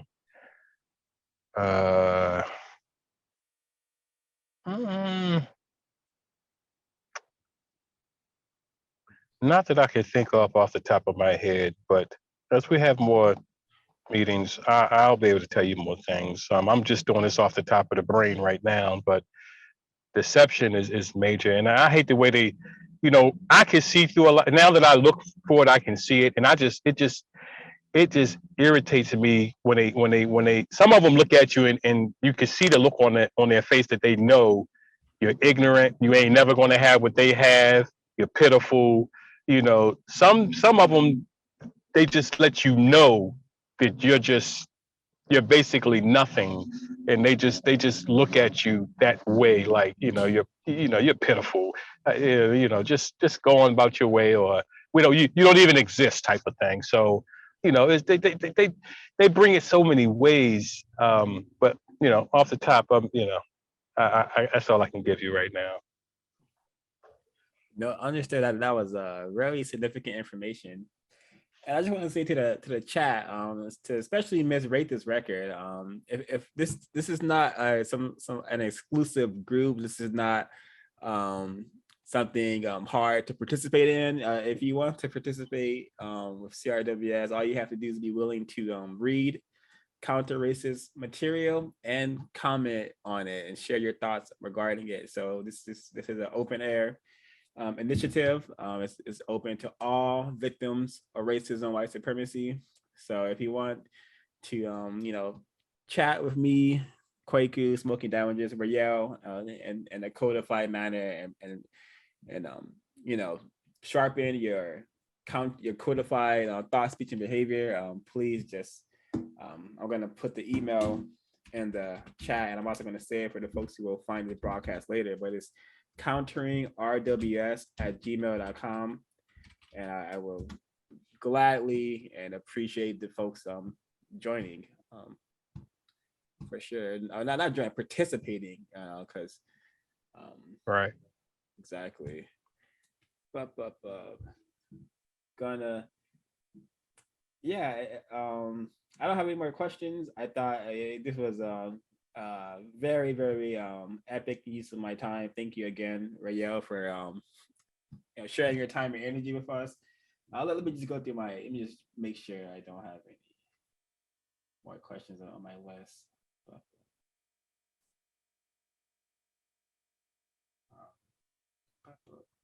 Okay, yeah.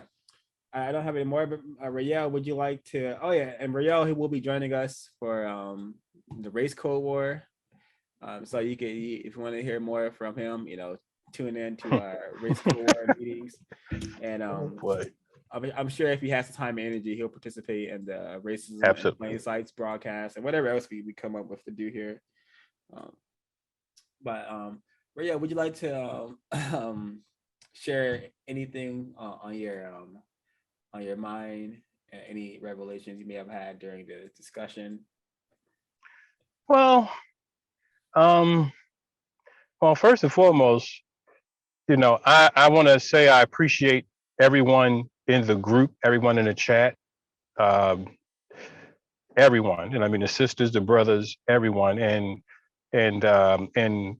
we have to understand in this system the chances and the risks we take and what we're doing. We have to understand that. You know what I mean? It's a risk that we take doing what we're doing. But I would imagine the arrogance of racist man and racist woman, they'll sleep on us and not take us serious. But I just pray, my message is never to racist man and racist women. They're not the problem. My message is always to non-white people. You know, non-white people, we have to wake up. We have to get on board with this. We're not going to be here if we don't wake up. We're not necessary really no more in America. I mean, they've already have us replaced. We're already replaced by Latinos, Mexicans, Dominicans, whatever you want to call it, whatever other non-white people you want to call it. They're hungry and waiting to come in and push us out in this country. And I have family in Trinidad. The same thing's happening there. The Hispanics, the Latinos, whatever you want to call them, are in Trinidad. Every place where Black people are being displaced, they're being replaced by Latinos or Spanish speaking people of color from other places. And we're no different from in this country. They have when they have too many deers or too many bears or too many this and that and the third, they kill them.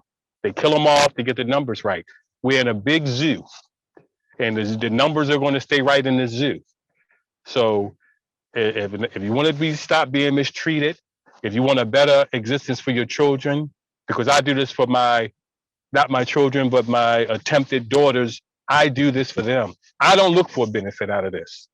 Even though I go through what I go through with them, and I just exist to them.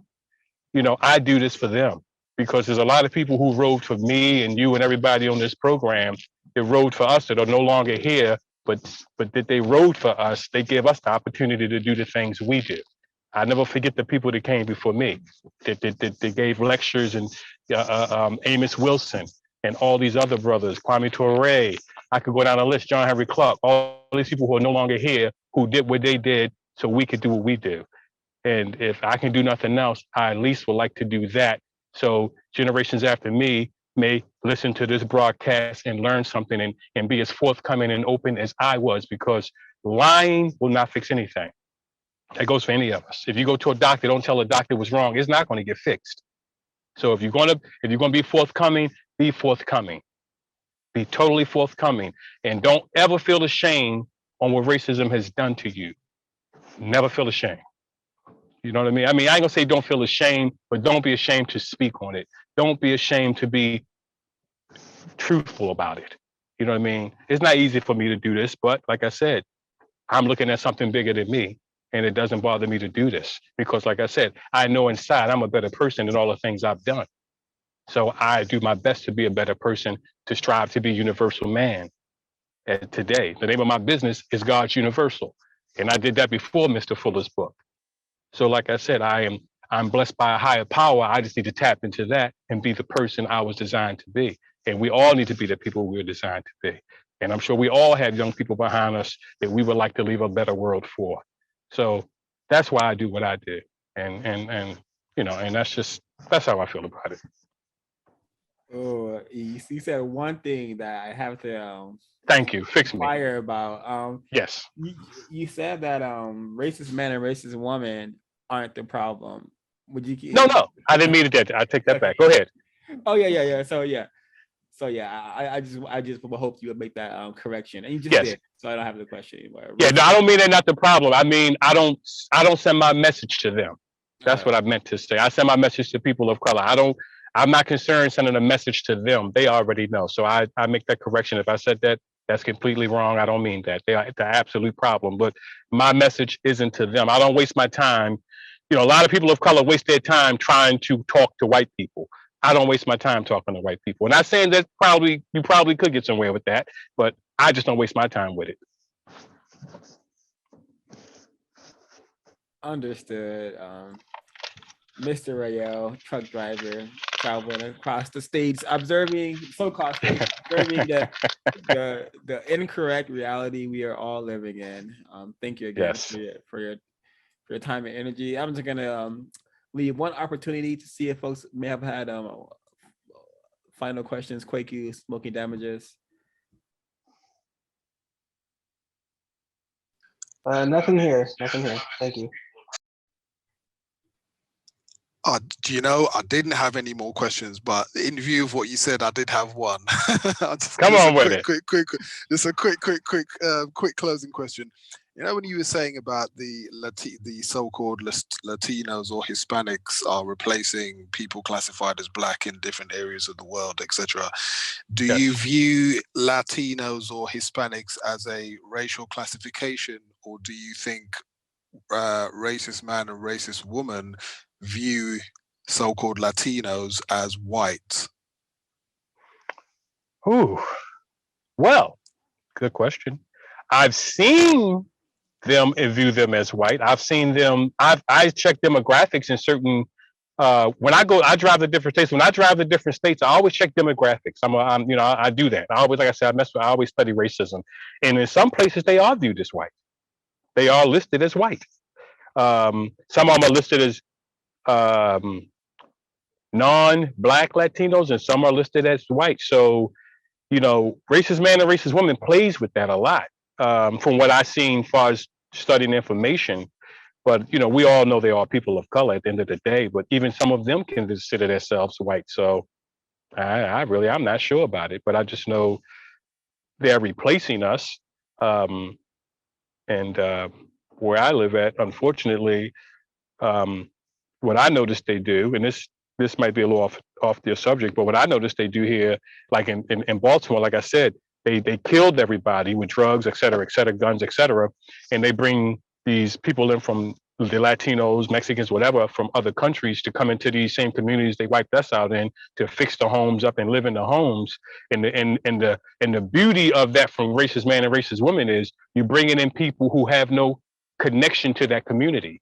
So when they come in and push you out, when they come here and see us in the state we are in now, they're like, well, these people ain't nothing but drug addicts and thieves and murderers. I mean, hey, we need to get rid of them. I can see why white people want to get rid of them, because they've never seen us in the 60s and 70s when we had thriving communities. So I speak a little Spanish, and when I talk to them, I say that to them. I let them know these neighborhoods weren't always this way.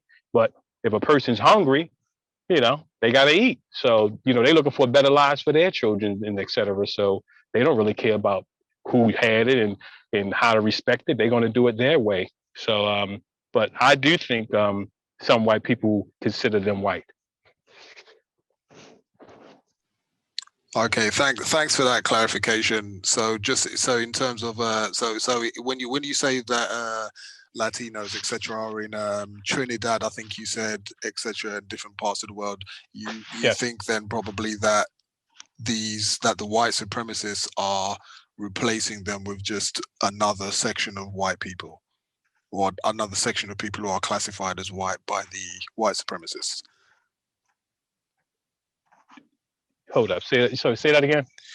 I mean, when you say that the Latinos are replacing a lot of the black people, like in different parts of the world, and you said Trinidad, I think you said one of the places. Yeah, you think that the white supremacists are replacing them with basically just another section of people who are classified as white. So you're saying if the white people can replacing the black people in Trinidad with another group of people classified as white? Yeah, that's what I was trying to understand. What you mean? No, they don't. No. Okay, they don't classify them as white. Oh, okay, because when you said with Latinos, there are some black Latinos and there are some Latinos that are classified as white. Yeah, so who are the Latinos that are replacing these black people? Are they Latinos that are classified as white by the white supremacists, or ones that are classified as black by the white supremacists? Well, like I said, when I go to some places and I check the demographics, in some states they're classified as white. In some states they're classified as Latino. In some states they're classified as other. So it depends on where you go and where you go, how they classify them. Like I say, white supremacy is very confusing. It doesn't nail it down so you can say, oh, okay, they're classifying all Latinos as white. No, they don't classify them all as white, but they do allow some of them to be classified as white. I don't know if they treat them as white, but I know they classify some as white. And if you ever get a chance, like I say, you sound like you're from England or another country, So if people here, if you want to look at other states and look at the demographics in other places, other states, you'll see how the Latinos are classified differently depending on what state you're in. So in Trinidad, I don't think they would classify them as white. I think they just, as Richard Pryor said, they got some new niggas. You know, they just getting rid of the people, the old guard or the old slaves or whatever we are. They getting rid of us. They don't have to give us anything, no reparations, no nothing. We've been used, abused. Now get rid of us and bring some new people in who aren't going to complain, aren't going to picket, aren't going to cry, going to be happy with what you give them. And we get rid of these old people that would abuse and they want something, they want reparations. We get rid of them and bring some people in who appreciate this new system of slavery, this refined system of slavery. I think that's more like what they're doing. Yeah, thanks for that classification, and I do agree with you. Like I think Neely Fuller Jr. calls it racial classification confusion. So yeah, right. I agree. I can't wait to get some sound bites because you just said a lot of things that I wish I had sound bites to amplify the message. Because wow. With that being said, can you please share some words on why people classified as Black have no friends? Well, from my standpoint, funny, I was just saying that to my ex-wife today, because I have to move my vehicles down south. I'm moving everything from Baltimore down south, and I was like, wow, I don't have anybody I have 3 vehicles to transport down. I was like, I don't have anybody that could help me transport these vehicles. And the reason I don't have any friends is because everybody's dead. Drugs have killed everybody. I mean, you know, everybody's wiped out between crack, police shootings, us killing each other, and just all the confusion and the ignorance. There's nobody left, and then nobody trusts anybody anymore. Nobody wants to talk to anybody anymore. You know, it's you know, white people have a way of keeping you in a state of scarcity. You know, there's more than enough of world for everybody. There's way more in the world for everybody. It's more than we would ever need. With all the people here, everybody can be millionaires, have a home. It's more than enough. And we still have empty land all over the place. But white people have a way of keeping us in a state of scarcity with the horror movies, with the shortages of this, with there's too many people here. And I travel all over, so I see the space everywhere. So, you know, and then that crab in the barrel thing and the Jim Crow, the Willie Lynch, you know, we've been trained not to trust one another. So, you know, I guess that's why, you know, that's part of why we don't have any friends. Just the psychological brain F they put on us is just makes you, you know, you rather not deal with anybody because you don't trust anybody anymore. You don't, you know, you just don't know who to trust. You don't want to lose the little bit you have. You don't want to tell somebody if you have a deal or see a deal, you don't want to even tell somebody else about the deal because you think you're going to lose something.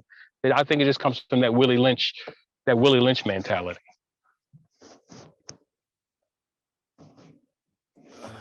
Well said. Alrighty, folks. People classified as Black, non-white people. Please, this account is definitely very censored, definitely very shadow ban, aka nigger ban. So please like, comment, and subscribe. Share this on your Facebook, your Twitter, and wherever else you share information. Woo! Tell your victim unit who are interested in solving a race problem to share this information, because I am doing this to develop an effective number of non-white people who will practice code and spread code, so we could either get white people to help us produce justice or kill us all. Because kill us all. Yeah, I don't care to exist in the current situation that we are in. I much rather produce justice or not exist in this hellscape known as white supremacy racism. So please share the information. Hopefully this broadcast and some of our content can motivate a couple million folks, but for now, a couple of folks to buy the code book, I suspect I have motivated at least 10 people in purchasing the code book and studying it, but it needs to be, we all need to be doing this. I suspect in order to make I don't want to say progress, but in order to improve the effort and eliminating white supremacy racism. Don't have anything more to say. Thanks for your audience. Thanks for spending time with us here, consuming constructive information with Mr. Rahyel. Yeah. Any things that folks want to? Oh, Sir just got in. Wow, Sir, do you want to Come on with it, sir. Sir, do you want to ask some questions before we head out? Yeah. Time zone. I definitely messed up the time zone. I thought it was gonna be 3 p.m. or 3 a.m. my time. Totally miscalculated that. I'm over here in UK, but I did have a question for you, right? Rahyel. Rahyel, come on with it.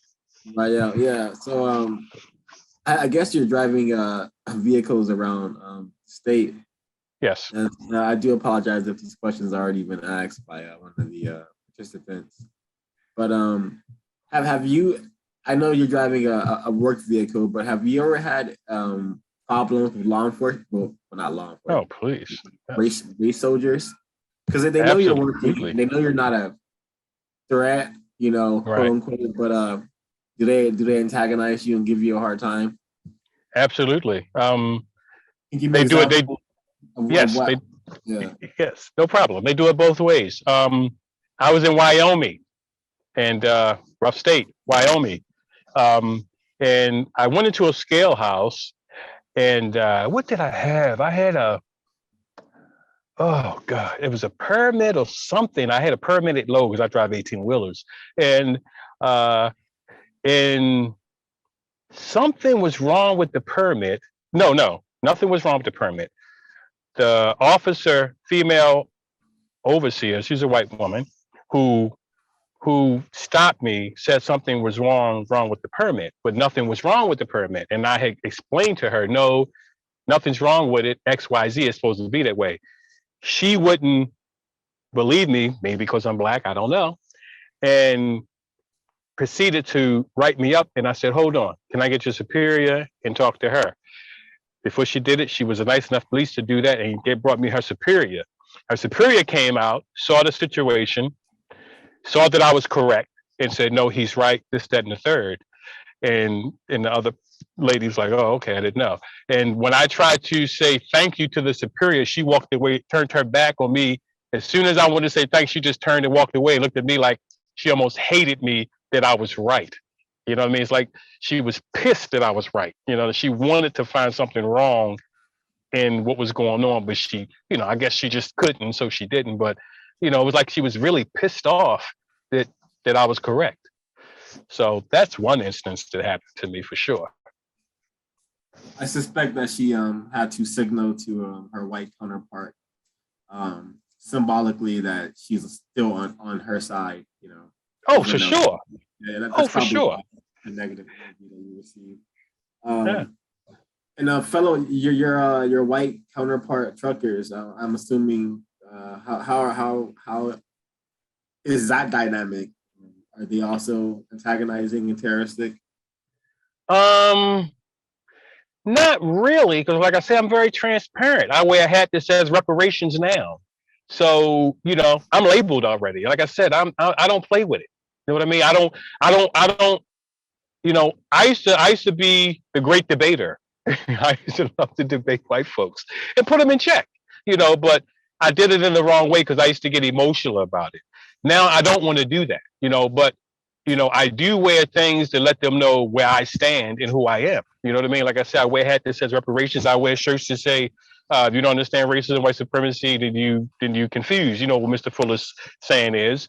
And I have a shirt that says, know the difference between race soldiers, et cetera, et cetera.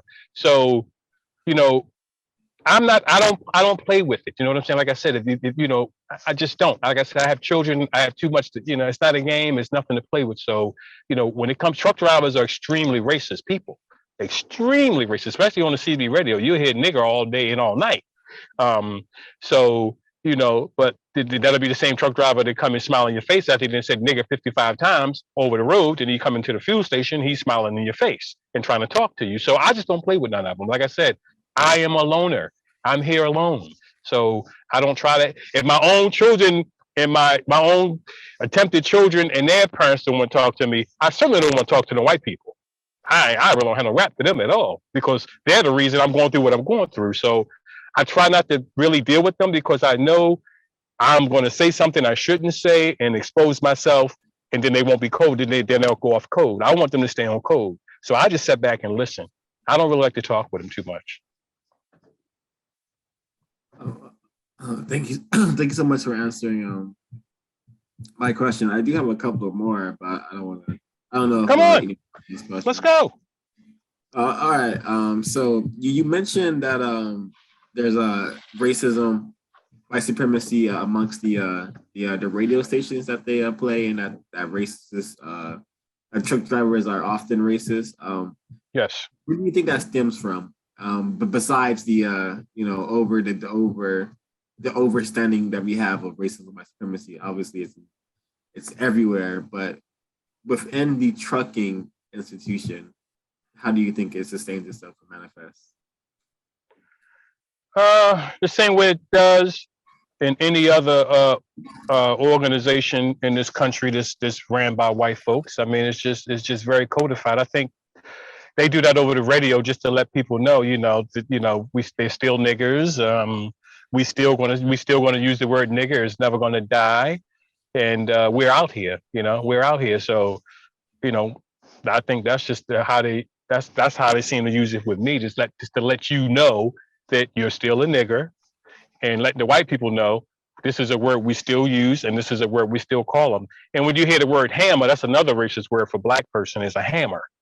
So you hear the word hammer, nigger, spick, spook, porch monkey, all of that. So they just wanna let you know that they're still around, they're still here, and nothing's really changed. I think that's what they want to send to people of color, that nothing's really changed. Especially when Obama was in office, it was really off the hook when Obama was in office.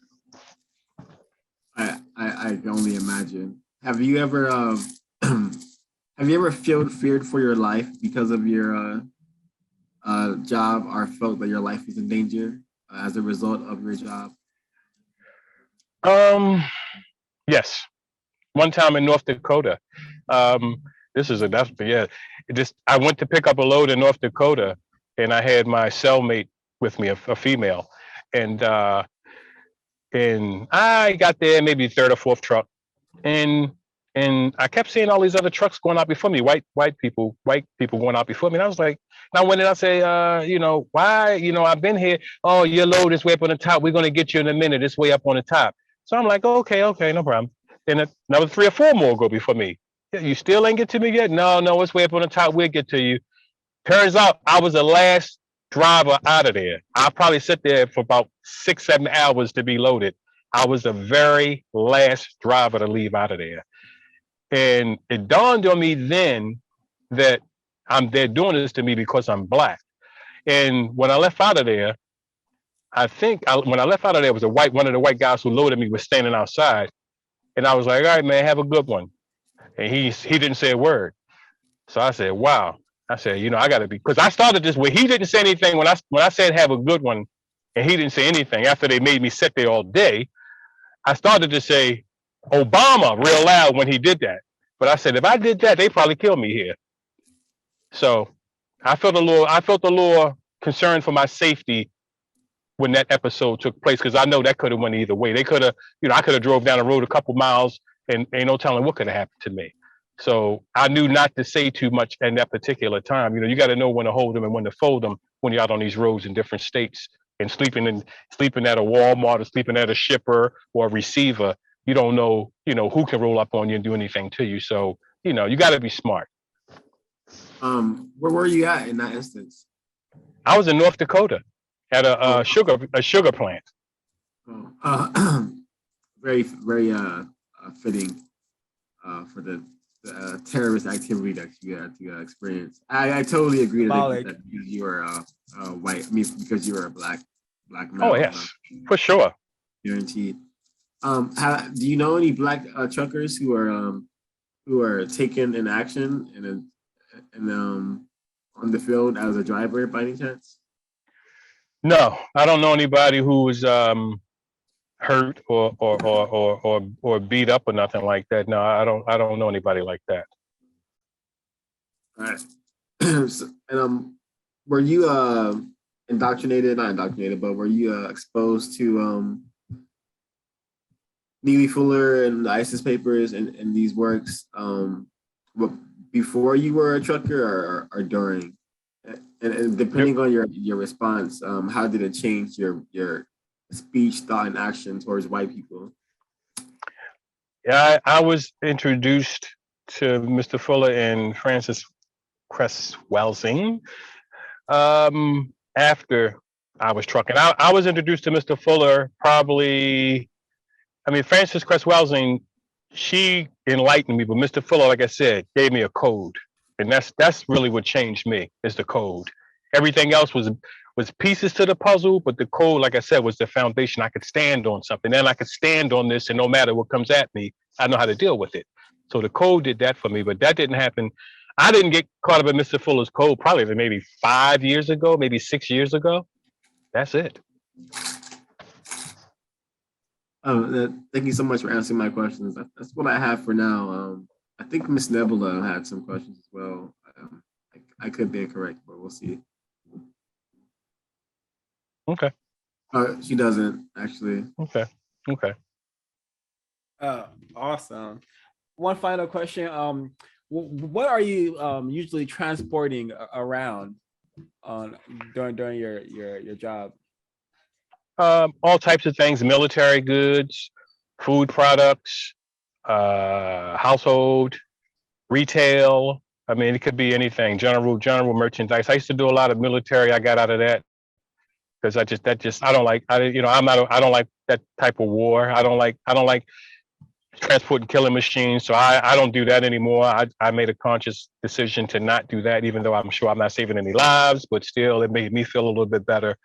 But just general goods, household stuff, food products, and things like that. Understood. Thanks, Sid, for your excellent questions, and thank you, Mr. Rahyel, for answering. Let me see if I'm gonna check the chat, see if there's any questions over here. No, all right. We have been on air for about 2 hours and some change. So I never have a end time, or just when like it has come to a conclusion. Go ahead. Oh yeah. So yeah, thank you again. Thanks to the audience. Okay. There's a question from what's the code? Have you ever been robbed? It's her question. Yes, I've been robbed by a non-white person. Yes. When? Oh man, I was probably about 17, 18. I got at gunpoint, got robbed. Didn't have anything, luckily. They didn't get anything. They just pulled the gun on me and went through my pockets and walked away. I think they got $5 from my cousin, and that was it. What did that experience do to your thought towards non-white people? Nothing, because it was par for the course. I mean, I came up in that environment. Like I said, I came up in a harsh environment. You heard my earlier story, so that didn't bother me so much. Unfortunately, I've pulled guns on people in my life. I've robbed. I've not robbed a person, but I've robbed a store in my lifetime. So, I mean, and what's so sad about that is I've never done it before, but it's almost like I went into autopilot and did it. It surprised me how when this event occurred, how I just automatically knew what to do from all the subliminal messages of television and all the radio and all the media. A lot of people out here are really natural born killers and don't even know it. and I was one of them at one time. I didn't kill anybody, I didn't shoot anybody, but you know, I was very, very extremely pitiful and ignorant in my young age. Wow. Brilliant, great response. I do have another question. This question is more of a it's a different type of question. If the system of racism, white supremacy was dismantled or did not exist, what would you be doing with your time and energy? Or what would you like to do with your time and energy? If you were allowed to be a universal man. I would like to work with the youth. Anything to enlighten and bring young people into a better place in life. You know, I would like to do that. You know, I enjoyed watching my attempted children or my attempted children grow up, watching them develop, you know, just learning about them, seeing what they gravitate to and knowing what fields to put them in because of what the natural abilities they came into this world with, and just try to enhance those abilities. I would like to work. I would like to work with young people. Thanks so much for answering. No problem. That's all I have for now, I think. Alrighty. Rate This Record wants you to know that if he is desperate to practice Spanish, I need someone to practice with myself. It is intimidating to speak with those who are fluent. Right. So once I get her email, I can send that to you if you would like to take up her Sure. offer. I would love to practice with it because I need somebody to practice with because I travel a lot and I just don't get a chance to practice with anybody. And she's right, it is intimidating to speak with somebody fluent. All right, we have a number of questions coming from What's the Code? I'm just gonna read them one by one, give you the option to I'm just gonna let you answer one by one, of course. The first one is has he ever tried to use the bathroom at a random home on the road? Absolutely not. No. No. All right, and then she wants to know what's his code when at a rest stop? Like, where you go to the bathroom? Well, I have a bathroom in my truck. Oh, alrighty. And ever heard of truckers getting caught up dealing with ladies who sell their bodies? Absolutely. Please elaborate on that. I mean, I've seen drivers get locked up when the ladies walk through the white ladies walk through the truck stop and solicit truck drivers, and then it's a sting, and they go out and they let them in the truck and take a few dollars, and next thing you know, they're gone to jail. So yeah, I've seen that. But I don't know if they do that according to color, because I've seen it happen with white truckers and non-white truckers. That reminded me of the question that I forgot to ask, actually. It was about the drug usage amongst the trucker community. Do you have any experiences with that, or any observations that you could share? Oh, absolutely, man. Truck drivers, we the biggest drug users on the planet. Shucks, man. You name it, we use it. I don't even know where to start with that one. I mean, you got to stay up. You know what I'm saying? I mean, you got to drive, you got to be up. So, they taking a lot of different stuff to stay up. So yeah, truck drivers use a lot of drugs. Me, I don't use it. I drink a lot of caffeine, but as far as using any other type of drugs, no, because we get random drug tests.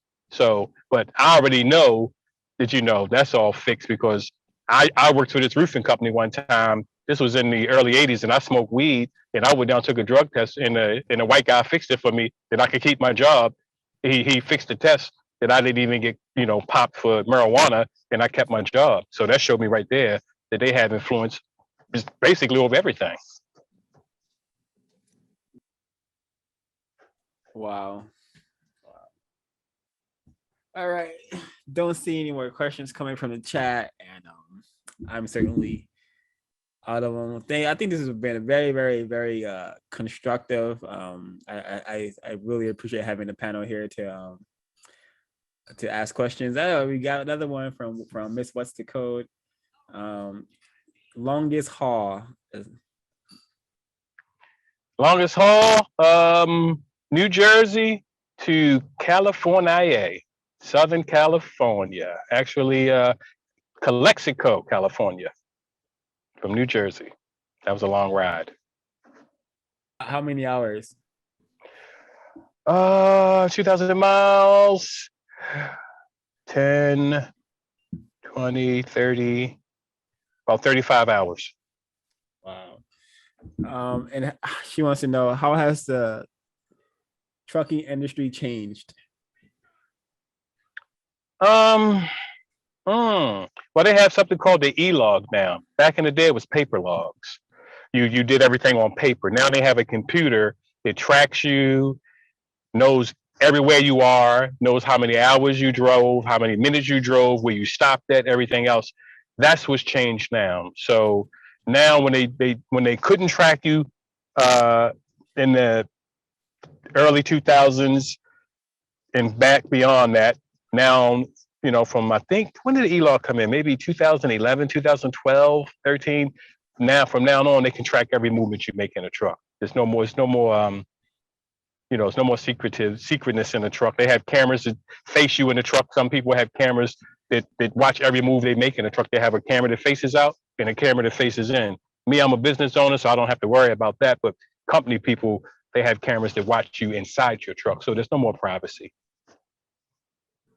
Wow. And she wants to know, are you afraid of trucks being run by robots?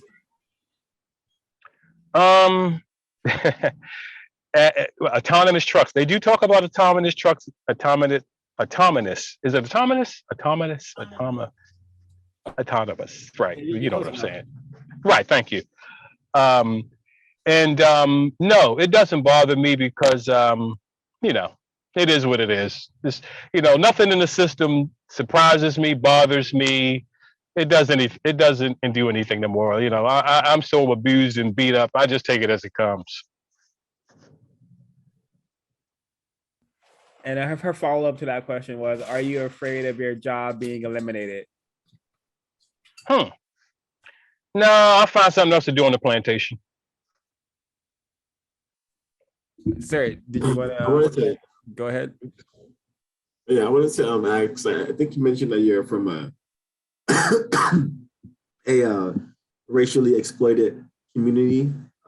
Yes. Meaning, so am I. So, has the situation in your the place you grew up, has the situation gotten better for people there, or has the situation for the people in the environment gotten worse? Brother, the situation here is so bad, man. The situation here is so. Where is here? Oh, Baltimore. The situation in Baltimore, but I can speak for the whole U.S. Like I said, I've traveled all continental 48. I've been to all of them. Hey, that goes from California to Maine. It's horrible. And if any person in this country living in a black metropolitan, or a metropolitan is dominated by people classified as black, if it's getting better, you need to tell me about it. Because everywhere I go, black people are decimated. Like I said, you could put a picture up of Hiroshima and put a picture up of the inner city, and you won't know the difference.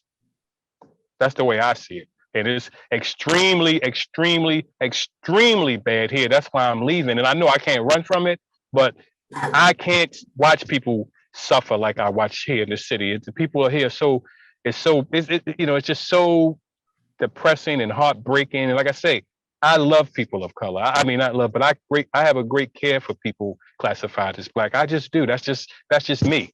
I do. And it hurts me to see people of color in the state that they're in. It breaks my heart. It breaks my heart I can't even put it in words how much it breaks my heart. So it's horrible here, man.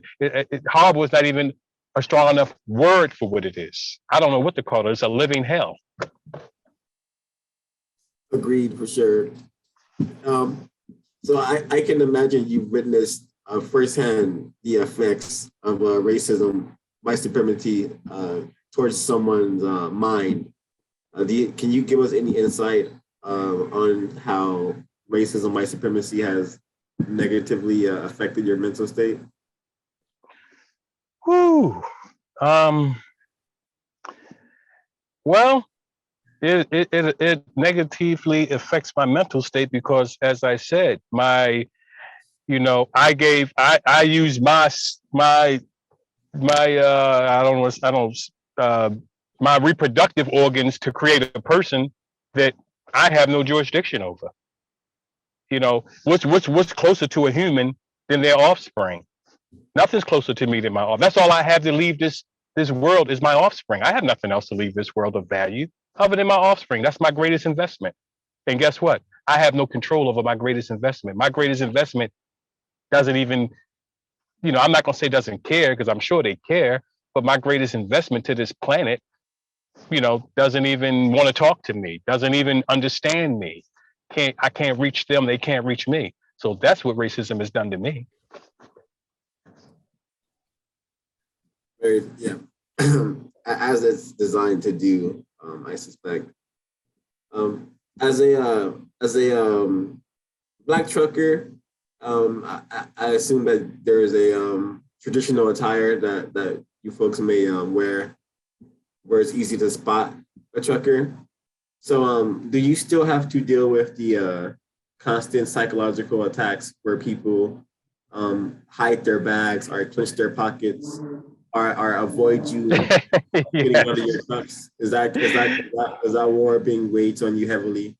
Yes, absolutely. Oh man, yes, for sure. Yeah, the white ladies, they still play the game. They grab the bags and their purse and all that. Yeah, they still do that. Interesting. It just goes to show that it's not the hair, it's not the beard. No, it's not the skin. It's yes, absolutely. It's the color. Absolutely. It's the threat. The threat is the color. The threat is the existence. And that area, that particular warfare is very damaging. A lot of people suffer heavily from that and go their entire lives never ever speaking about it, nor addressing it. Yes. And they think they're the problem, that there's some monster or some beast and that they're a criminal. Very, very sadistic system we're living in. But thanks for answering the question. Existing. Yeah. Well, I choose to be non-stoic. I'm not stoic anymore. I choose to be non-stoic. I don't do that anymore. All right. So we have from Miss, what's the code? She wants to know what podcast are you listening to now? Me? Mm-hmm. I'm not listening to anything. I'm doing this interview with you. Oh no, I'm like not right now, but Oh, okay. I listen to a lot of the older the elders. Like I said, I listen to Amos Wilson. Very enlightening information from him. I listen to you. Every time you pop up on my thing, I send you something immediately. I'm usually the first person, if not the first, second, or third person to chime in on your show every time. So because you're current and you're now, so you're the only thing happening really in real time that the energy that comes from your show and the subject matter and how forthcoming it is makes me feel good. It gives me a place. It makes me feel like I have a place in the world. I have a group of people that see the world the way I see it. So basically, your podcast is my number one podcast. Appreciate the appreciation, truly. And she also wants to know, ever watched T. Hassan Johnson or Dennis Spalding? No. Alrighty. And I'm just gonna read this comment from Rate This Record because I think it's constructive. She said, I agree. It appears to be gentrification everywhere. It's almost like we have to integrate or submit to everybody else running the show and taking over our so-called communities. And that's correct. You know, I'm just so used to the incorrectness of the system of white supremacy. I go whatever store I go to, I'm not expecting to see a black person in charge or doing anything of value there, besides loitering around, which is not of value. But yeah, I've gotten very used to being accosted by black males simply for being in their proximity. You know, whether they're making comments about my appearance or me maybe looking at them a certain way they don't want to be looked at. It's just a whole lot of nonsense that I'm just, you know, this is the system. This is what I have to tolerate until we solve the problem. Right. Yeah. So very, very incorrect. And I have a question for my cellmate. She wants to know, do you think the show The Wire is a correct representation of people classified as black in that area? Absolutely. I lived in those communities. Absolutely. It is. She said, wow, thank you. No problem. Yeah. The Wire. Oh boy, she really got some Baltimore stuff on me there. I like that. Yeah, wow. That's tragic. Yeah, the fact that you're from Baltimore brings up another question. I'm from the place, right now I live in England, but I'm from the place known as South Central Los Angeles, California. And I have a few family members who are heavily involved in the drug scene when that thing started popping off, when it decimated those communities. So do you have any recollection of the change that occurred throughout Baltimore, where you kind of started to see people completely not go off the edge, basically become completely taken over by this chemical weapon known as crack cocaine that was, brought into communities by people classified as white? Well, let me put it, I'll say it this way. I was so pitiful and ignorant at the time, like a lot of us, that these changes took place in the community really invisibly to me. I didn't even really notice them until, everybody was gone and the houses were boarded up. And I'm like, what happened? Once, when your eyes are closed, ignorance is almost like walking around with closed eyes. You know what I mean? A lot of things can happen to you when you're pitiful, or happen in front of you when you're pitiful and you don't even know. But once you become a little aware of what's going on, then you can see it.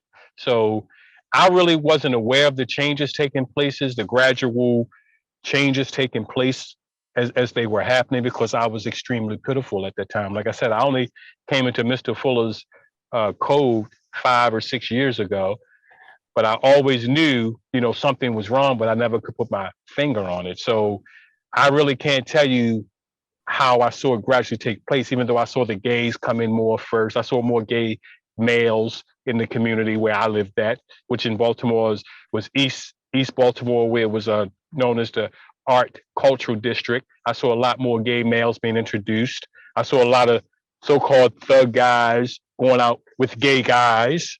I saw white men picking up black thug guys for whatever reason, I don't know, because I didn't even get into that. You know how the black community is. We mind our business, no matter what happened. We can see a person get shot and we don't know nothing. So I was in that mindset at one time. So a lot of those changes took place right in front of me without me even being aware. Thank you so much for sharing. I agree. Many of us are totally unaware why the people around us are suffering and making life-damaging decisions. But it's good that we are more aware now, considering the access that we have now. Yes. And to put it blunt, every single Black person on planet Earth is living in a very just not a good state. It's being subjugated and dominated. No, it's in all not. areas of activity. And these conversations are necessary. They are. They are. They're very necessary. Like I said, I've never talked this way. I've never spoken this way in my whole life. But like I said, you can't go to the doctor and not tell them what's wrong. And I don't do this for anybody other than myself. And like I say, and to try to make the world a better place for young people and the people behind us. So and that's just the only reason I do it. So it's just what it is. What it is. Miss What's the Code wants to know, will he be back for part 2? He's actually joining the book club for our race code war study, and I'm sure he'll participate in some rips if he has the time and energy to do so. Absolutely. And some reason to get back started on the movie decodings, because those are always constructive to get many more eyes on the films. On the films that we can decode. So yeah, he'll definitely be back, I suspect. And I will. yes. So, y'all the only people I can talk to. If I don't talk to y'all, I don't talk to anybody. Tragically, that yeah. Very lonely world for people who are sick of the system of racism. Right. Yes. Yeah, it's tragic. I have siblings. I don't talk to you. I have a victim mother. I do not talk to you unless she's coming to my dwelling because she needs a lot of help from me. Yeah, so a very lonely planet. Very, we are definitely seen as the craziest people in the system when we are the ones trying to right be sound and solve the problem. And if you can't solve the problem, at least discuss the problem correctly, so someone else can solve the problem who is smarter than us or something. Right. Now this is going on this is a podcast. This is being recorded. Yeah, this is the live will be up on YouTube as long as the channel exists, and then I also upload official version. So yeah. Well, I won't tell my family about this one. They can't hear this. I'll be I'll be boiled in oil. Yikes. Cause see, my daughter's mother asked, "Is it going to be recorded?" I said, "I don't know." But if she asks me, I'll be like, "Oh God, I don't like to lie." But I pray she don't ask, because, like I said, there's a lot of stuff in here that they're not gonna like. This is information that all victims should be privy to, should have access to. Absolutely. So, yeah, send her the link. What? No, sir. No. You don't know my situation. Believe me, you don't want me to do that. You do not want me to do that. I'm barely being talked to now. If this goes out and she finds this out, I'm done. Yikes. All right, Miss What's the Code? She wants to know your top 5 favorite books. Oh wow, okay. Like I said, Chancellor Williams' Destruction of a Black Civilization, Neely Fuller's Code Concept, Isis Papers, Destruction of Little Black Boys. I forgot the author's name. Destruction of Black Boys. I forgot the author's name. And I like the biography for Malcolm X. I like that. That was that brought me in. So I like that. I wouldn't call it my top 5, but I like that. Yes. I think the author you're looking for was Jawanza Kunjufu. Yes. Thank you. Yes. Thank you. Very constructive. Alrighty. Again, folks, please like, comment, share this information wherever you can. To get more attempt to get more victims of racism motivated to solve this problem, because we shouldn't have to be talking about this forever. We shouldn't have to be traumatized forever. We should all be able to exist in a peaceful system known as justice. So let's solve this problem. But seeing if any more questions. I think Rate This Record said good night in Spanish. Good night. Buenos noches. All right. Oh yeah, so yeah, I don't want to take up any more. Oh yeah, Miss, what's the code? She wants to know if you watch TV. No, I don't watch live vision. All right. Not at all. And what's the Unless, code? unless I'm looking for something to get a code, I watch some things just to watch their code and how they try to manipulate people of color. So I do watch something, but I don't, it's not enough to say I really watch live vision. If I'm not studying that, I don't really watch it. All righty, understood. Oh no, he's never been raped by a white woman. No, luckily for that one. Well, she didn't ask that directly. She said tragic arrangements. No. But No. his arrangements with black females and his victim unit have Been tragic. Have been very tragic. Been tragic. Yes, been very tragic. And I'm praying I can find a female that I don't have a tragic arrangement with.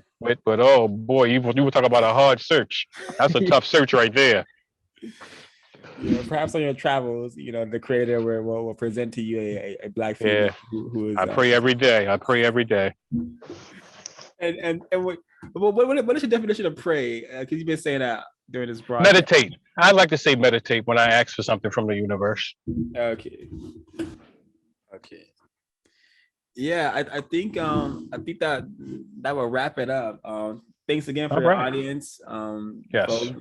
And thanks again for you having the idea to come on for the interview, because very constructive. Definitely another timeless broadcast that will be constructive until the problem is solved. For sure. CRWS signing out. Please maintain everyone. Peace and blessings.